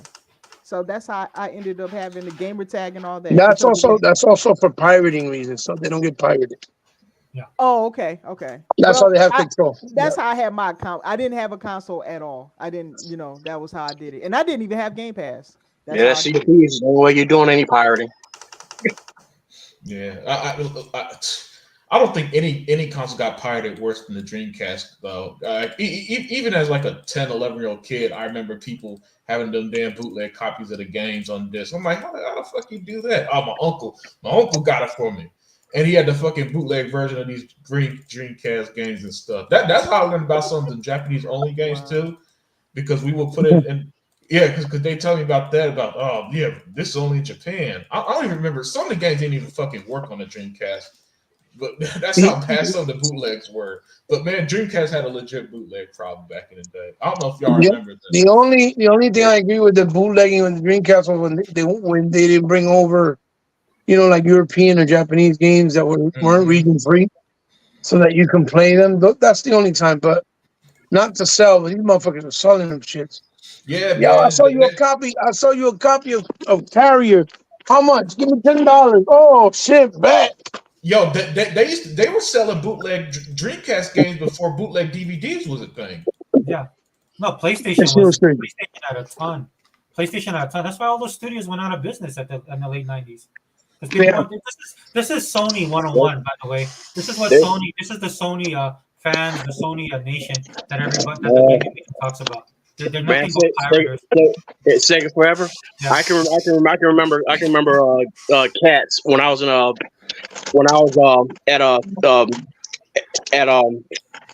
the Wheeler Army Airfield and stuff and everything with the Air Med and stuff. Those there.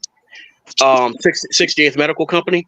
Yeah. I can remember jokers going over for Cobra Gold over in Thailand, and they will come back with albums. I'm talking about them big CD albums and stuff.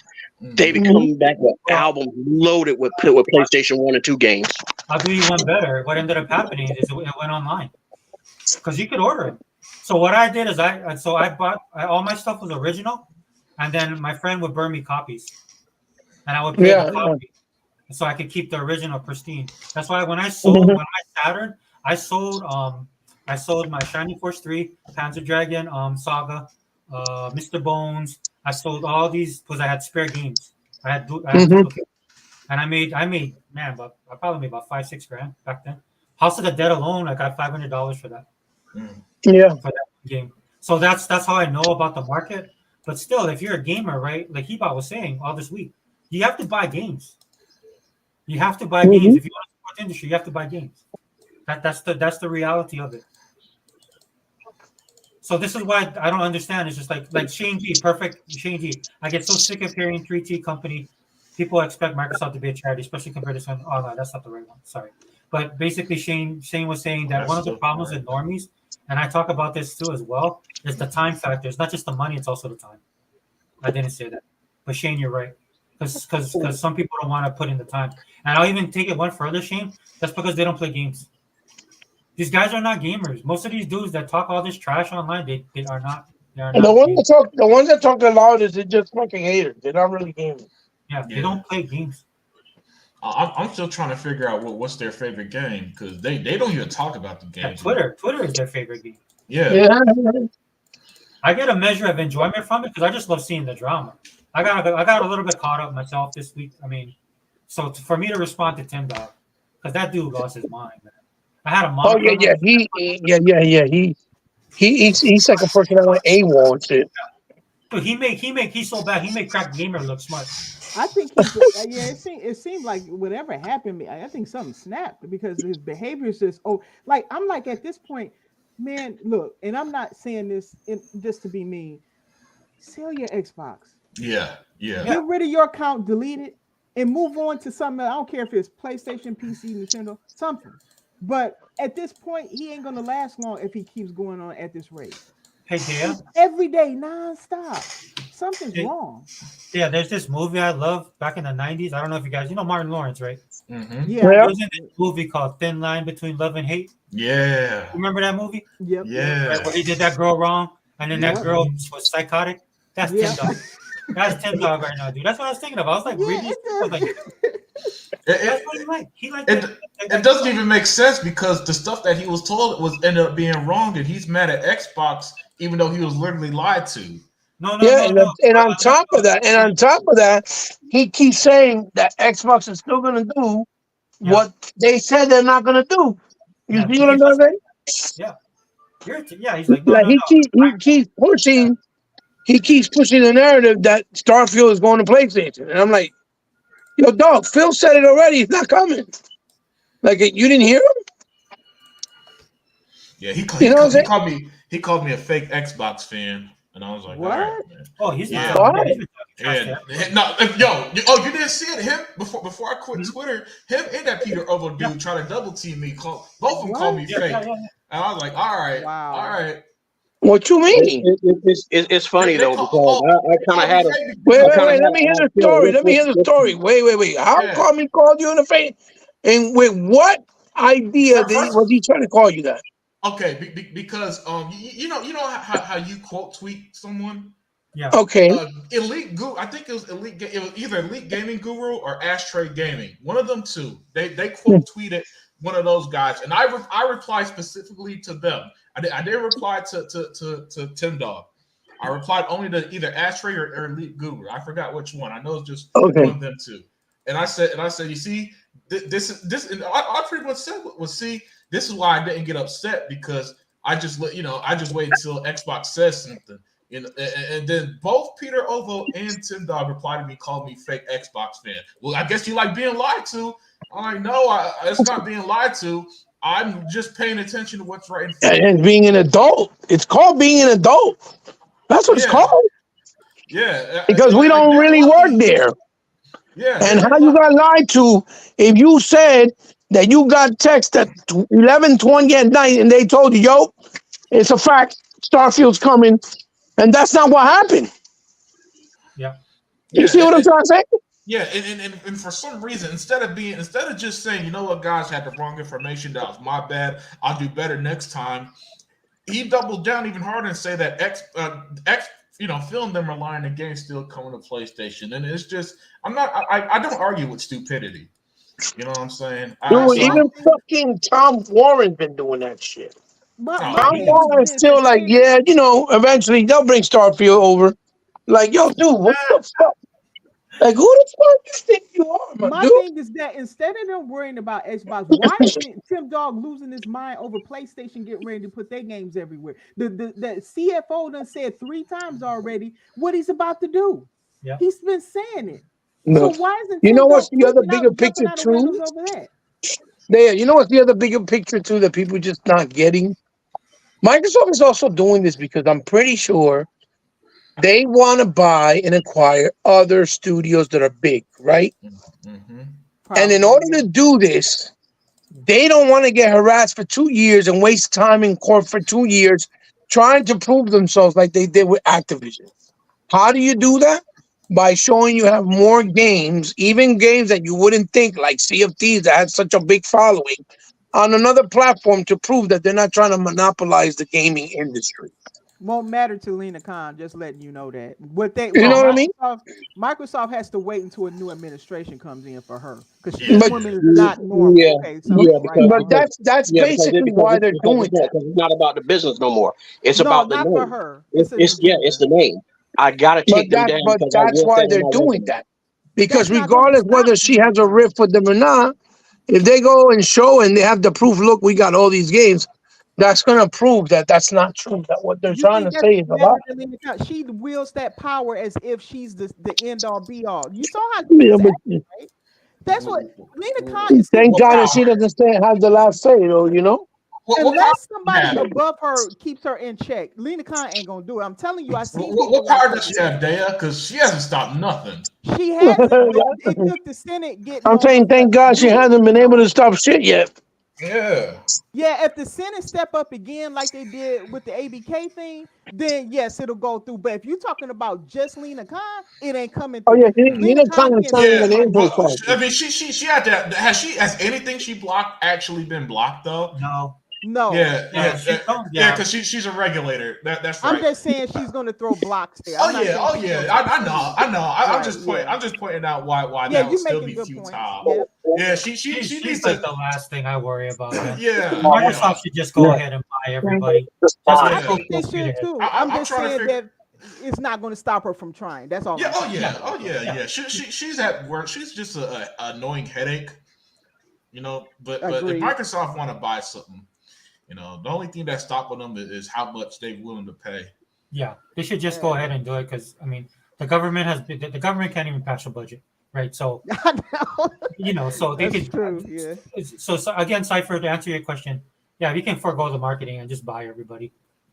Yeah. I know people when I say that, I don't want people to That's a I'm great- like, no, dude, seriously, just buy as many people as you can. That's got to be the most convincing argument I've heard, and I'm adopting that. You won me over, so yeah, I love that argument. Let's take it forever has hit us again. Yeah, I love that argument. That is legitimately like that. That sold me because I question the marketing too, but you've been spot on that, and you know, and I'm a truth guy, the unlimited truth guy, and you know, when you speak the truth, I agree. I can't argue against that. I love I philosophy. I want to see the comments on Twitter from normies that go to me like that'll write to me. It's like, oh, you're an Xbox guy. I'm like, yeah. Did you hear about Game Pass? I'm like, really? Can you tell? You know, that's the type of thing that's going to happen.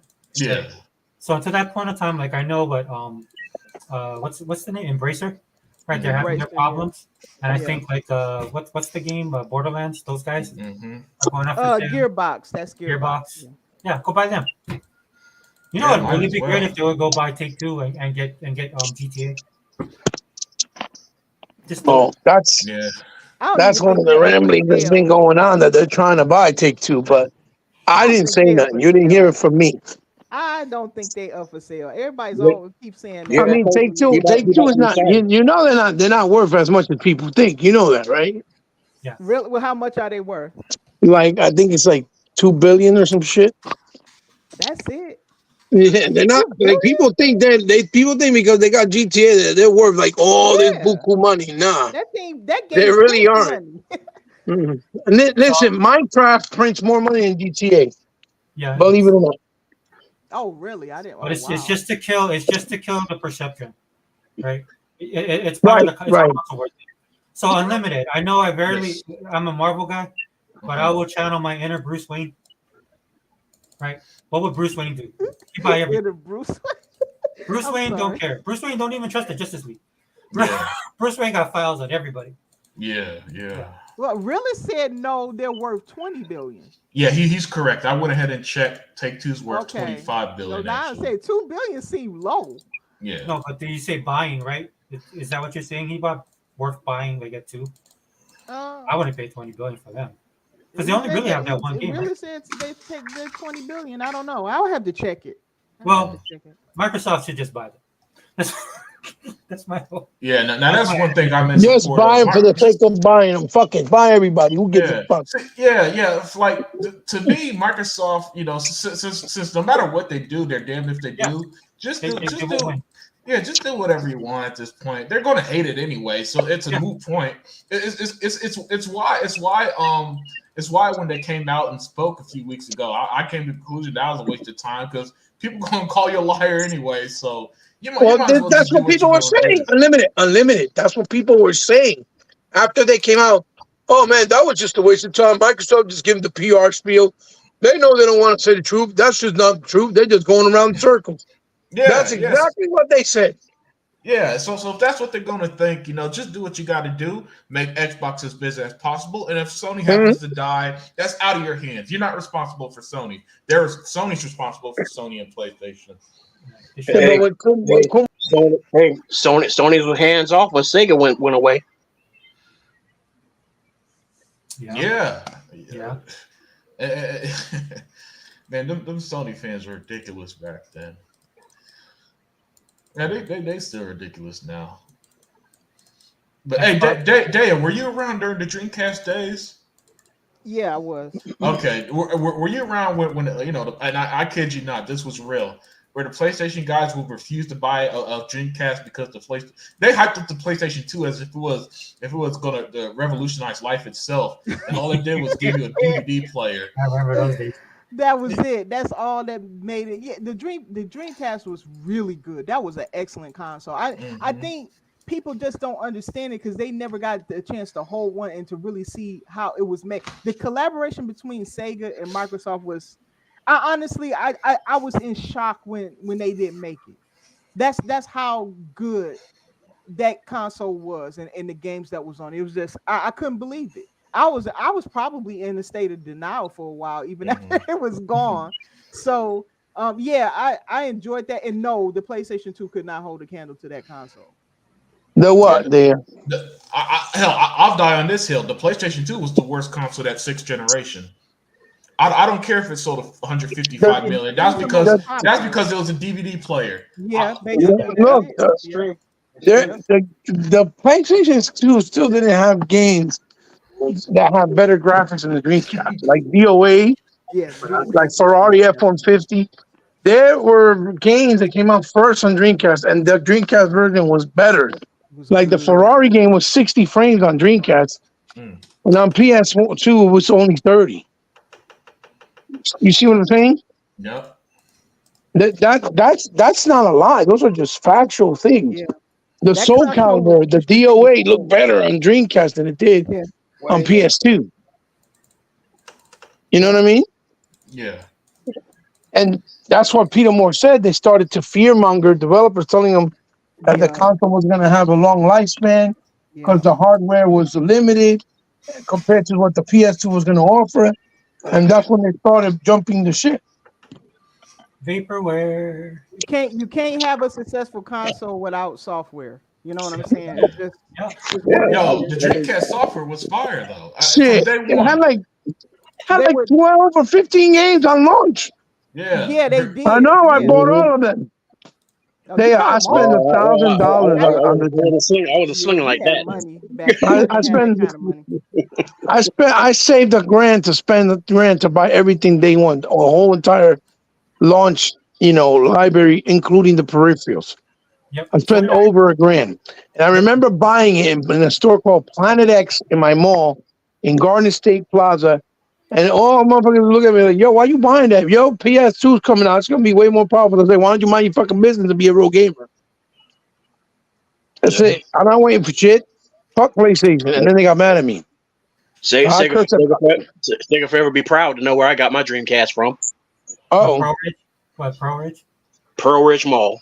Yeah, that's where I got mine. I got mine too. Burrow Ridge Mall. Pro Ridge, yep. That You mall is mean over there in Hawaii? And the thing that's so messed up about it is that I paid. See, I paid for mine in full 2 months prior before Okay. it even launched. And when Okay. I got there, the guy's gonna tell me at the thing because at the launch day, Sacred Fair, was you there launch day when they had that line going all the way around the mall, Yeah, even so- going in front of Best Buy? So me and my friend, we got there, right? So we were more towards the front. So you remember how Pro Ridge is, right? That seating area? Yep. Right? And that's where all the girlfriends were. Did you see that? There was like Yep. about 30, 35 girls there. Dude, They were dude. pissed, dude. Their boyfriends were all standing in line. I might have walked past y'all because remember a short black dude that walked past everybody and everybody was like, "Where the fuck you going? The line's back here. Where you going?" I was like, "Dude, I done paid for mine." I showed them the receipt. I said, "I'm going to go fucking get mine. I ain't getting in this damn line."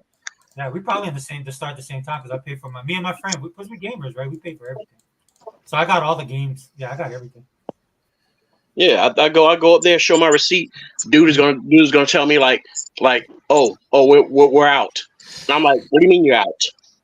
So you mean tell me you got this whole line for Sega Dreamcast and you out? And I paid for mine, so that means you gave mine away. Yeah. And the thing is, it was good. It was good that I was actually like cool with the manager, because the manager was like, "Hey, Mike, what's up, man?" I was like, "Yeah, man, your boy here saying that y'all don't have my Dreamcast in." And he's like, "Dude," I put a sticky on yours." And the guy kept looking back at the manager like he was trying to like tell him, like shake his head, like trying to tell him no or something like that. And so he goes in the back. He comes back and he's like, "Yeah, it's right here." He's like, "I don't know who took the sticky off, but here you go, man." They're probably wanting to keep up with themselves. Now, there's a lot of that going on. My friend knew the dude there, Filipino connection, right? Because my friend's Filipino. So they had the Filipino connection, man. So what they did was they went in the back, but I saw dudes doing that, man. I felt bad for them. Yeah. They were trying to act like they didn't have none because they wanted to keep it for themselves. They're trying to sell it. Or putting it on the side for their friends. Y'all have great stories. I just got my Dreamcast because my dad said if I got all A's, he'd get it, and I was like, shit. Oh my god! That day in Planet X, I was cursing out all the Sony fanboy haters, boy. Because even though they didn't go there, they weren't getting the Dreamcast. They made sure they went there just to talk shit. I'm like, so what are you doing here if you ain't buying one? Oh no, I just came. Like, yeah, okay, we know why you came. Because you wanted to talk shit because you hated. What kind of gamer sees all these games when they were showing fucking Sega Bass Fishing, Soul Calibur, House of the Dead 2, fucking Berserk, Monaco GP, fucking, what else was it? SSS Tricky. So many fucking, Echo the Dolphin, all during the launch window in that launch. And you're going to worry about playing a PlayStation that they were just showing you a demo for Rubber Duckies? What are you fucking retarded? I was like, good luck to you, bro. Was Power Stone? Power Stone was a day one launch, right? Power Stone 1 was another day one launch from Capcom. Absolutely. That's what everybody here bought. Dude, I bought, it was like, I think it was 12 or 15 games. I bought all 15. Yeah. Hydro Thunder, that was another day one launch. Yeah. I wasn't swinging like that. I just grabbed Sonic Adventure, Air Sonic Force Adventure. Mm-hmm. No, but I saved though. You know what I'm saying? Boss, I saved for like 2 months because I was driving taxi at the time. I was making good fucking money, man. I saved, paid all my bills. I was doing good. Bought a brand new car. I was doing good at that time. But I just saved my ass off. I was like, how many? Because I knew the guy. His name was Ralph, the manager. And I told him, how much do you think I'll need? And calculate. He said, you probably need about $1,000, a little over. And that's what I did. So I saved that. I went in there. He's like, dude, you're crazy, dude. You're crazy. That's all he kept telling me. Laughing it up. I was like, no, dude, I want to play Sega Bass Fishing with the rod, bro. I bought that rod for the fucking fishing game. Oh, man, that shit was awesome. Yeah. man. That was amazing. It felt like you were actually fishing. It was giving you pull, toggle, and it would move whenever you get the fish. Oh man, that shit was great. It was fucking fantastic, dude. Good That was time. probably something nice to have, especially when you're in New York, because you don't have access to shit like that right away. Exactly, shit. It was a fun time, man. You can fish in Central Park, can't you? Huh?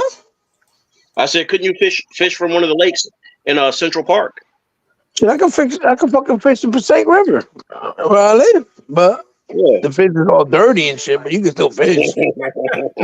Oh, you got the three-eyed Simpsons fish out there in New Jersey, huh? You eat one of them fishes, you gonna die immediately. Hey, Sega Man, are you there? Sega Man, are you there? Sega Man probably sleep. Hey, Yeah, brother. I'm here. Sorry, man. Do you have a Dreamcast story? A Dreamcast story? Yeah. Yes. Well, I got the From launch. actual. I Not got the from actual launch. book. I got the actual book before it launched. Like the, Oh yes, I remember that book too. Yes. Nice. I got that book where it showed everything that was coming. Man, I was so hyped to grab that, get that book. Man, they gave it to me for free. Checking out, and then I got a T-shirt that had the Dreamcast logo on a white T-shirt. Nice. Yeah, Nice. and it was amazing, bro. It was just amazing. I was excited, hyped. Well, you know what was the best part about it too, Sega Man? Remember that people don't get. The Dreamcast was such a big deal because it was the first time we actually got better arcade graphical games at home. Better, Yeah. not the same, better. Soul Calibur was shitting all over the arcade version, the home version, right? Yeah, For the first time ever in your home, which we thought at that point we would never see. And not only was it better because of the hardware, right? Because it was running on the Naomi board. hmm It was fucking $199. Unfucking heard of. You get away from $200 at launch. That's the kind of price you pay for a console, and it's been out for like 2 years, and it's starting to liquidate or slow down, or so at that time, right? Like with the 16-bit era and the 8-bit era, and even the 32-bit era with the Saturn and PlayStation 1. No one ever seen that. No one. Remember, the Saturn was $400. That shit was $199. Bro, and you came with 2 controllers too? Like, no. It's a wrap. Yeah. It's a You wrap. can hook up 4 controllers to that. Yeah. But I'm saying that at the time, it was just never. And then the thing where it had the little screen that you could actually use it as a virtual gigapet, but then you could use it for your screen for games. Like when you played the sports games, you had the play field right on the screen on the VMU. It was right on the VMU. You didn't even have to put it on screen. Nobody see what you're doing. It just had so many different creative ideas, and they were innovative. Even the way they set up the wire holder to hold the wire where you would never step over it. You wrap it under, and they had a little thing in the back where you put it in, and the wire would snug in there, and you would look like you had a wireless controller, and you would never yank the wire. You get what I'm saying? Yeah, yep. It just was so innovative in so many ways, man. And that was the biggest hype, because that's how you do the difference between the real gamers and the casual, the normies. Because the real hardcore gamers that we've been playing in the arcade, wanting those type of experiences at home, they were all like, "Oh shit, House of the Dead look just like the arcade." It was like You know what I mean? high. Yeah, it was so Yeah, high. Sega Bass Fishing looked just like the arcade. Virtual Fighter 3 looked just like the Yeah. arcade. Yeah, They were it did. arcade perfect ports. Yeah. Yeah. What the fuck is this? You couldn't. It's almost like you didn't even believe it, right? Then you saw Sonic Adventures in that demo. You saw that fucking whale chasing him. You're like, "What the fuck is this?" The level Bro, the design hype. of that game was top notch, man. Yeah, the hype level was real. My God, I remember everybody talk about it. Everybody was so hyped. Yeah, there wasn't a stage on that game that I did not like. I looked at it. Oh yeah. Every stage was like really awesome and it had some awesome things going on. I liked it to tornado board. Oh yeah, that was in the second level. Mhm. Yeah. Even But you the got casino was awesome. Didn't we have Crazy Taxi too? Yep. That was fun. Crazy Taxi. Yes. Jet Set Radio. Yes. All them games, man. When you saw Echo the Dolphin in 3D in the real underwater with the fish and the water effect, you were like, holy shit. Yep. Man, we have come a long way. I It have was a just really, it was a big turning point. a really weird game on there that was really they really used their imagination with it. I still have it. It's called Seaman. Oh yeah, Seaman. hmm Yeah. That was one of the first games that implemented the technology of talking on a microphone to a game and interacting. Yep. Yeah. Mm-hmm. Absolutely. That microphone was kind of gay, but it was cool. Okay.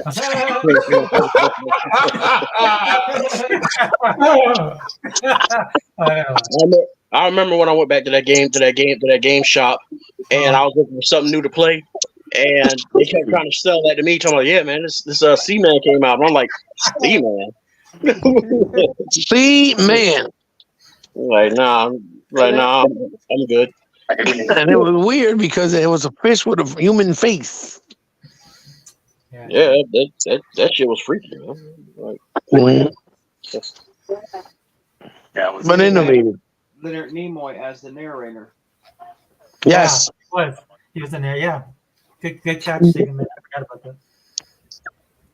Hey, to the chat, man, you guys are fire. Sorry, I've been trying to keep up, but I got lost in the narrative because you guys have been awesome, dudes. That book is dope, too. I remember that book. Yeah. Still got that, man. I mean, I'm a Sonic fan, so I also love Sonic Adventure 1 and 2 on the Dreamcast. Yeah, That was fantastic. Oh, yeah. They were Two, fun games. Two added the more platforming aspect. Yeah. There was a game on there called Sonic Shuffle. That was fun, too. Yes. That was the one that's like was almost like a party game, right? Yeah.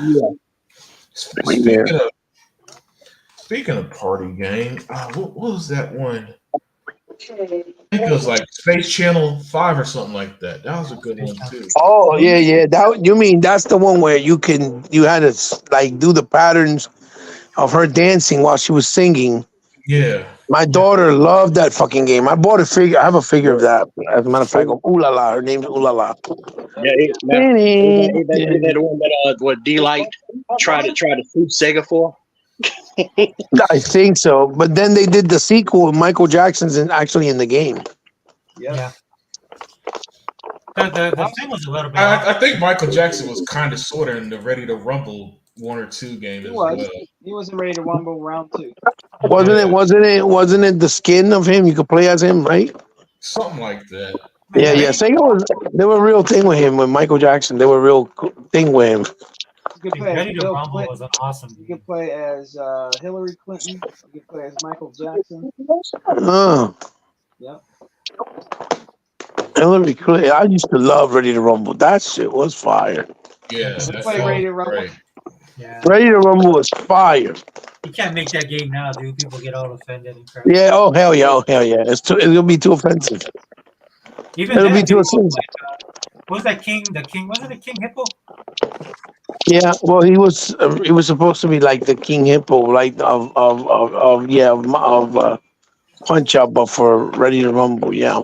I forgot what his name is. But everybody was like, "Oh, My man, the main character, one of the main fighters with the fro. They would have been like, look, they're stereotyped. We got a fro. That's Afro Thunder. Yeah, Afro Thunder. Yeah. What? he was Afro awesome. Thunder, man. Light your shit up with Afro Thunder. That was Dude, I gotta Chris look- Rock. I gotta look this up. Voice. Yes. Yeah. We played for hours that game. Then when they did that UFC game that looked realistic as hell, we used to play for hours on that shit. Hours. And then the football came out. Oh my god! With the Sega Sports, that shit was crazy. That changed everything. It really did. They had the best sports games too. For real. That football game was incredible. For real. For real. Even the college one they made, that shit was fire. Then they did a hockey one. Then they did the tennis one. Mhm. Virtual tennis, you can't tell me. Ever. You cannot tell me virtual tennis is not addictive. Anybody can play it, even if you didn't like tennis. That game was amazing. Well, they Vir- introduced all those mini games. That's why too. That's Yeah, what oh my god, I love virtual tennis. I played it in the arcade when they brought it to the Dreamcast. I was like, yes, they won. They won. Just like I picked up that Ninja Turtle, that arcade one that's coming. It's already available physically. Oh, They won. wait, which Ninja Turtle? Is it a recent game? The arcade one. Yeah, you didn't see me post it on Twitter? Oh no, you probably off of Twitter. Yeah. I tagged you. I tagged you. Yeah, What you is know it the one that called? was in the arcade for the last like 5 years or some shit from Raw Thrills. You can see if you go to David and Buster's, you probably seen it. Yeah, they're doing Yeah. it with added boards, added boss battles, and added features, and I think local and online co-op. You can pre-order it right now. It comes out in April physically for Xbox, and it's only $30. So I already pre-ordered mine. It's a wrap. I tagged people. So yo, let's go. Hurry up. I'm looking for that Ninja Turtle game. Which one? Wrath of the Mutants, right? Which one you talking about? Is it Ninja Turtle Wrath of the Mutants? I can send you the link. You want me to send you a link? I got it. Yeah. Yeah, I can send it to you. Also, like we getting that fucking Epic Mickey 1, bro. And that was tied exclusively to the Nintendo Wii, Wii. No, to the Wii. Not even the Wii U, Wii. Yeah, just the Wii. That's right. And it's finally not exclusive on Wii, the Xbox guys. We could play the whole series because the first one or the second one is back compat from the 360. You could play it on the Xbox. Yeah. I still own. I own Epic Mickey 2 again. Well, I was trying to tell E-Rock, but E-Rock brushed it off. I was like, E-Rock, that's a big deal. That game is good. It's a little game. He thinks it's a little game. I think for the time, it wasn't. It's a big game. Yeah. Yeah, but he You know was what I mean? already upset about the whole games going over. So Mhm. Yeah. I don't disagree with him. I'm 100% on the same side as he is. Yeah. Yeah. I'm just not gonna get emotional like Tim Dog.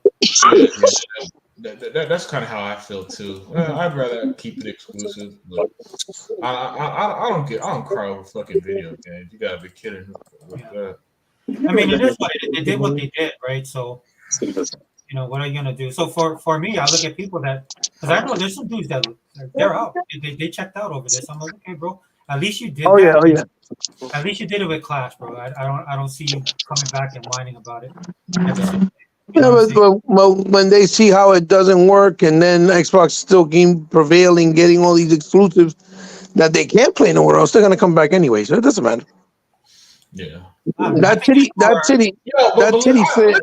Yes, man. Xbox. It does not need to take limited run to get these physical versions, man. Yeah, I don't know. I don't know what I really wish I knew what the deal is with that. Like I saw because I'm going to pre-order Pentiment Hi-Fi Rush when it's available, and this really awesome collector's edition of yes. High on Life, bro. High on Life got a nice size collection. Yes. Yeah. I'm gonna go ahead and pick that up. But man, I just wish it wasn't tied to limited run. I don't know what it is. I don't know why that is. I'm assuming because they were saying that 90% people buy digitally on Xbox. That it just since they want to make a certain amount so that it won't be oversold in the third party market overly priced. Because Phil did say, I remember him saying, we don't want to make copies of games where we can't make enough, and then on the third party market, people are getting ripped off for these games. If we make physical copies, we want to make enough that it's easy for everybody to get them or have access to them. That's what he was saying in an interview. I remember him saying that. And so I think that's probably the reasoning behind it, since it's less than 10% or 10% rather that buy physical, and especially if like a big game. They want to do a certain amount, but they know that if they don't, it'll be more expensive. They probably figure, well, you know what? Let's just let somebody like limited run. That's what they specialize. They'll take the cost. We could split it, down the middle, and then they could make it as a made as you pre-order system. You know, like they only make the certain amount that people pre-order. You get what I'm trying to say? Yeah. So there won't be no leftovers on the shelves. People losing money and fucking they gotta do a fucking clearance sale for at the end of the year, like liquidating them shits for like $2. You know? Oh wow, Take-Two bought Zynga. I did not know that. Oh yeah. I think they bought them years ago. Yeah, I thought Yeah. That was last year. Yeah. was that last year? Yeah, It was a while ago. it was either last year or the year before. That's when they did. It was a little while ago, but that's when they were doing the memes talking about No, Don it was 2 Matrix. years, it was 2 years That ago. that was when they were talking. They did a meme like saying Don Matrix can't keep anything afloat because he went to Zynga. Remember? Yeah, Oh, that's right. And yeah. then they were making fun of him because they said, "Damn, Zynga going down the toilet too. What the fuck?" That's that Don Matrix magic. Listen, Don Matrix was making aggressive moves and making a point. And sometimes you need that little umph, like I said. Yeah. He wasn't. If he would have been in a position that Phil is right now, he wasn't gonna be like, "Yo, yeah, put these games on PlayStation." He would have been like, "Nah, fuck all that. No, you want it, buy an Xbox." Just like he told people, "Listen, that's why you have a 360. If you need an night collection, you got a 360. You know that could still cater to you." He didn't say it being a dickhead. He just being honest. You know, that is what it is. Yeah, they ran him to the ground. I watched that interview not long ago, and it was. It wasn't even. Yeah, it was overly done, right? It was overly hyped. That was Jeff Keighley's fault, though. He was poking the bear. So that's But why that was Jeff Keighley's fault. Jeff Keighley was the one that took that shit out of context. And asked this dumbass question. But what about what if somebody wants a game on a submarine or something? Yeah, he said the military. Yeah, some stupid shit. Yeah, I remember that dude. I never liked Keighley, man. I never liked him when he was Tina Wood. I almost said a bad Yeah, word. I hated him too then because he don't have a personality. And now that I know he's a fucking Kojima PlayStation fanboy, I really don't. It's just stupid. Oh, Realist says he is the largest at 40 billion. Take-Two. Okay. Well, Microsoft can buy them all. Yeah. Cypher, I don't think it's not as big as people think. Cypher, I'm sorry. We're only reporting what we're reading there, Hebot. So that's really it. Cypher, I actually think that Microsoft is helping them. So like you saw that was it Nikon? Nikon did another showcase, and then Xbox Wire was promoting it. That's the kind of thing I think Microsoft is doing. They're doing they're building connections. With these I would genuinely love if Xbox picked up one of them AA publishers like THQ Nordic, Focus Entertainment, or Nikon, because they make some very I play a lot of their games and I tend to love them, but they tend to go under the radar, unfortunately. You know, we already know. I love RoboCop from last year, but they also release games. They'll be releasing. They release Banishers. That's really good. They'll release Warhammer. Space Marine 2 later this year. Like they release so many really good games that it's weird how some of them AA publishers just don't get this big love. Like I at this point I love them more than I do the big guys, except for Ubisoft. You know, you showed me an EA game or from Focus Entertainment. The Focus Entertainment game probably got me more interested. They put out some creative stuff, and the game is like really, really good, really, really good. They're trying to brush them under the table because they don't want nobody else except Sony getting all the props for making games that have cinematic fucking value, but also have actual real gameplay. That's all it is. What was that reference to? Because you know, if Sony would have made stuff like Banisher or like Space Marine, they would have been like, "Oh my god, these are the greatest games ever." Yeah, you get what I'm saying? It's just a fact. That's how it works. Yeah, like Banner. Listen, guys, I rarely care about stories in video game. The Banisher's Ghost of New Eden story have had me hooked. I think it's really good, and I can't wait to see how things play out. You know, with most stories in video games, for me, it's just like it's fine, but I'm mostly there for the gameplay and the experience. Right. So when the game story actually hooked me, it's usually a pretty big deal for me personally. It's impressive. It's impressive. Yeah, Hey, and then Realist? you Oh, see real- that there. Go ahead. No, No, sorry. I was just gonna say that there's a Terminator game coming out, so that might be as good as the RoboCop one. So keep an eye out for that. Terminator game? What's it called? Yeah, it's called hold on, let me because I saw it on the Xbox YouTube Yeah, channel. the Terminator game that was done, the first one was the same people who did RoboCop.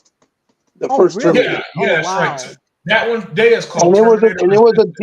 it was a decent game. Yeah, it's called Terminator Resistance, Bea. That one, but the new one is something else. I'm looking for it right Yeah, now. the new one's supposed to be like a Wait a minute, they turn-based. made Terminator Resistance? Yes. Yeah. Yeah, it should be about $40. It's not super expensive. Okay. If you want to. I like Well- both those franchises, so I'm pleasantly happy about the RoboCop game. 'Cause Yeah. huge fan of RoboCop. That's how you do a licensed game. For all these people complaining about licensed game, I was like, okay, we'll play RoboCop. Well, as long as the licensed game isn't too like expensive and it makes sense financially for the company making it, sure. Yeah, no, Sony took a page out of Sony been hanging around Disney too much. Yeah, I agree. They need to try other stuff, you know. Yeah. What is that one thing? Is like I probably shouldn't say it. Sorry. Terminator Survivors? Is Yeah, that what yeah. that's called? The new one is called Terminator Survivors. Yeah, it's like a strategy game, I think. Oh, is it? I just Yeah, saw it's the like a trailer. I thought it was turn-based going to be another shooter. It's supposed to be like a turn-based strategy. Almost like Aliens Ascent. Remember the one that came out? Yeah. It's like a turn-based like game. that. It's asymmetrical, basically. That's what you're saying? Yeah. It's Or- Cypher. I got you, man. 100%. Cypher said the PS2 was supposed to deliver Toy Story quality graphics. Oh yeah, they did say that. That's a fact. Yeah.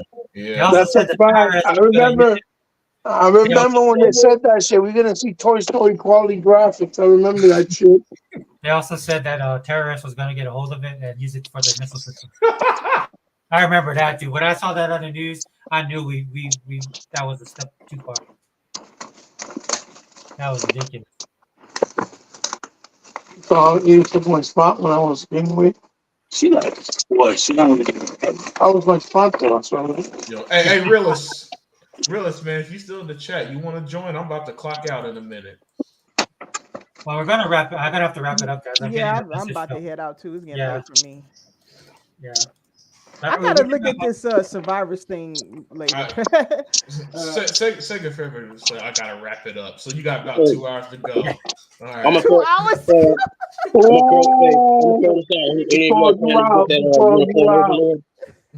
Yeah.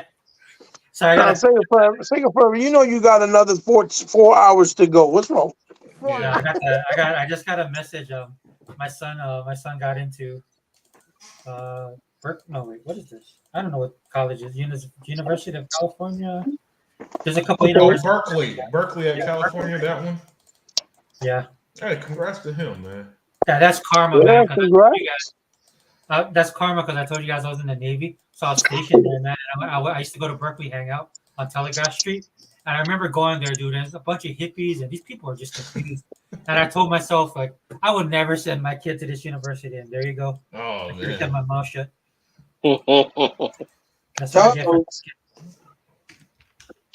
Because the thing is, the mom's happy, right? So my Yeah. doesn't matter. Yeah, so I'm gonna have to contact them back. Yeah, I know it's fair. I'm gonna have to wrap this up. I didn't know that. I guess he was kind of. I guess they were worried because he wasn't getting any responses, you know. And he got like 4 or 5 come back now. Oh, that's Well, that's very good. Congratulations to him. Yeah, he's a smart kid. I mean, yeah. he definitely gets that from the mom. But Man, don't sell your show. no, sir. dude, he has his mom has a photographic memory. She's a pharmacist. Oh, Oh, okay. You see how Sega Forever tried to downplay his ass. I want to smack him. You see what I'm saying? He's a good What husband. I- Stop that! Stop that hustle, cuz. Stop that What hustle, cuz. Like, What I do is I never promise him anything because he remembers. So, Hey, that's pretty smart though. yeah, but then it works against him, right? Because one time he's trying to convince me about something he didn't do at school, and I was like, "Look," I looked at him, I said, "Look, Alex, if you were stupid, this would fly. Right? If you were dumb, I would just walk away." But I know, he didn't. He was having problems at school, and it wasn't because he wasn't smart. It was because he just didn't want to do the work. Right. It's a two-edged sword in that sense. But no, I'm sorry, guys, but yeah. So I'm gonna have to contact because now we're gonna have to talk about the money. Fun. Yeah. That's the one thing there. But Oh yeah, realist man. I'm dead serious, man. I'm about to clock out. yeah, same. I'm about to get off. Yeah, It's getting yeah, late. so everybody give you guys a final thoughts or just give your guys just your outros Yeah, and then outros. I think you meant. Yeah. yeah. You got two legs sit on this side. Well, I'm gonna Yeah. go first because I have to go. So Yeah, thank you for coming here. I appreciate it. thank you for having me. It's always a pleasure, and thank you to everybody who's in on the panel and in the chat. I'm Dia4568. You can usually find me among these guys in their channels or on their shows. Except Hebots. Hebots is uniquely different. He does like toy stuff and everything mostly.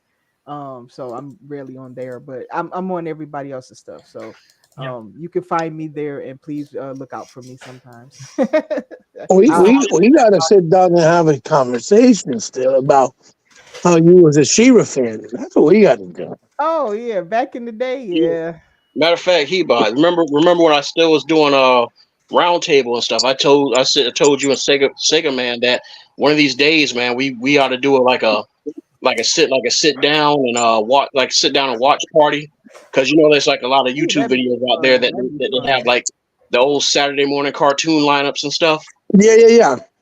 Yeah, just sit down and just do commentary and share I guess like old guy boring stories and stuff of waking up with big ass punch holes. We're gonna bring shit up and motherfuckers gonna be like, "What the fuck is Courageous Cat and Minute Mouse? What the hell?"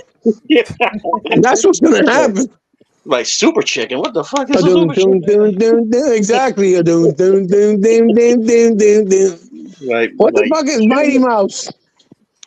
I'm serious. One of these days, that would be something. No, that'd be cool. That'd be definitely cool. Yeah, it's something different.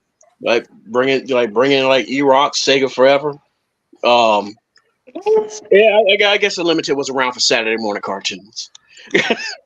I'm pretty sure he got the good one. He got the cops. That's what he got. He got the good shit. Right. But yeah, man. But yeah, as far as me, do I have you on Xbox there? Because I don't think I have you on my friends list on Xbox. Hold on. That's your boy Unlimited. I have the Unlimited Truth, and I'm out of here. Yeah. Okay. Thanks, Unlimited. Yeah, I'll give it to you. Let's see. I have you on Instagram, right? I hope so. I'm not sure. I think so. Because somebody created an account to make it look like me with my picture, and it's not mine. Really? Oh, okay. Yeah. Because when you see the picture, it only has 2 followers, and it's that follower is Sega Man and somebody else. I forgot who else. And I guess because they thought it was me, and it's not me. Somebody created it, trying to pose as me. Okay. It even comes up to me as a suggestion. You can follow him when it's mine. It's not mine. Okay. It's supposed to be me. Okay, well, what I'll do since I have to go next time, I'll definitely give it to you. Okay, Hebot. Yeah, no worries. I'm just curious if I had you on or not. I wasn't sure. Yeah, but, we should have, because when we supposed to play something with, like say we're supposed to space the Space Marine, but I don't never see you. I think that's why I'm asking. Yeah, well, I don't think I have you on there at all. So I know I have Zinc, I have Unlimited, I have Sega. Zinc is on the Wolverine, right? He's like Wolverine something. Yes, that's Zinc. Yeah, he goes under a different name. I do too, by the way. So you won't see me under this. So, but yeah, I'll give it to you next time. Okay? If Yeah, the next time I'll definitely give it to you. Yeah, for sure. Yeah. Exchange. Okay, you guys, I have to take off. Thank you for having me All right. again, and I'll see you again soon. You all be All right, safe. Dale. All right, later. All right, fellas. This is your boy Boss. As far as I go, you can find me as Fireboss, PHYERBOSS, on Twitter or X, whichever the fuck you choose to call it. Basically, as I keep telling everybody, I'm trying to get my black ass back in the game development again. So Nice. yeah, I gotta close the chapter. For some odd reason, you guys ever did something, stop for a while, and when the moment you start thinking about dropping it for good, you keep having this annoying itch where it's like, nah, I can't leave it like this. So that's basically where I'm at. So I'm trying to get back into game development because I have like a lot of interesting little ideas and stuff like that. So yeah, you ain't looking at no AAA or AA shit here. Just fun. That's all it is. Just looking, just make shit fun. So, but anyways, thanks, dude. Thanks for having me. It's always a joy, sitting down, chewing the fat with y'all and everything. But I got to peel because it is, good God, 2 in the fucking morning. Yeah. So, all right. Catch y'all later. Thanks, Super. That's why you gotta call it the Coke Addict Podcast. Right? You want to shut yourself up? Oh yeah, I mean, what can I say? What can we say? You can find me on YouTube on the Heba. I'm the most horrific liar of all time. And you can definitely find me on Twitter and everywhere else. It's all down in the description below. And here, obviously, doing the marathon podcast when I can make it, whenever I can make it. Because yeah, I just shot out the link. I was hoping everybody could come in. So, well, thanks, brother, you don't want to play with your boy no more. You be like, nah, I don't want to play with you. Just like Sega Man. Be like, I'm gonna play with you, Eva. Yeah, right. You never want to play with me either. Dude, that'd be funny if we could play together. Yeah. We played a couple of times. Remember we played the fucking Secret Citadel, the Streets of Rage with Master Chief. We had fun, man. We did. Panzer Dragon, we played Crimson Dragon. We had some fun there too. Yeah, I remember a couple games with that connection, man. I think it's better now. Though. It should be. I just think we got so much more in our plays. It's becoming more impossible. That's all. Yeah, that's been crazy this year. Now the kids are older. They're almost adults now, or young adults. It's no joke. I'm trying to get some rest because tomorrow supposedly my kids are gonna take me to go watch Dune 2. Oh, nice. So I have to be like awake to see it. I need some rest. Yeah, dude. That's what I'll be doing tomorrow. I gotta grab my daughter in the morning. I bet you say a man is asleep.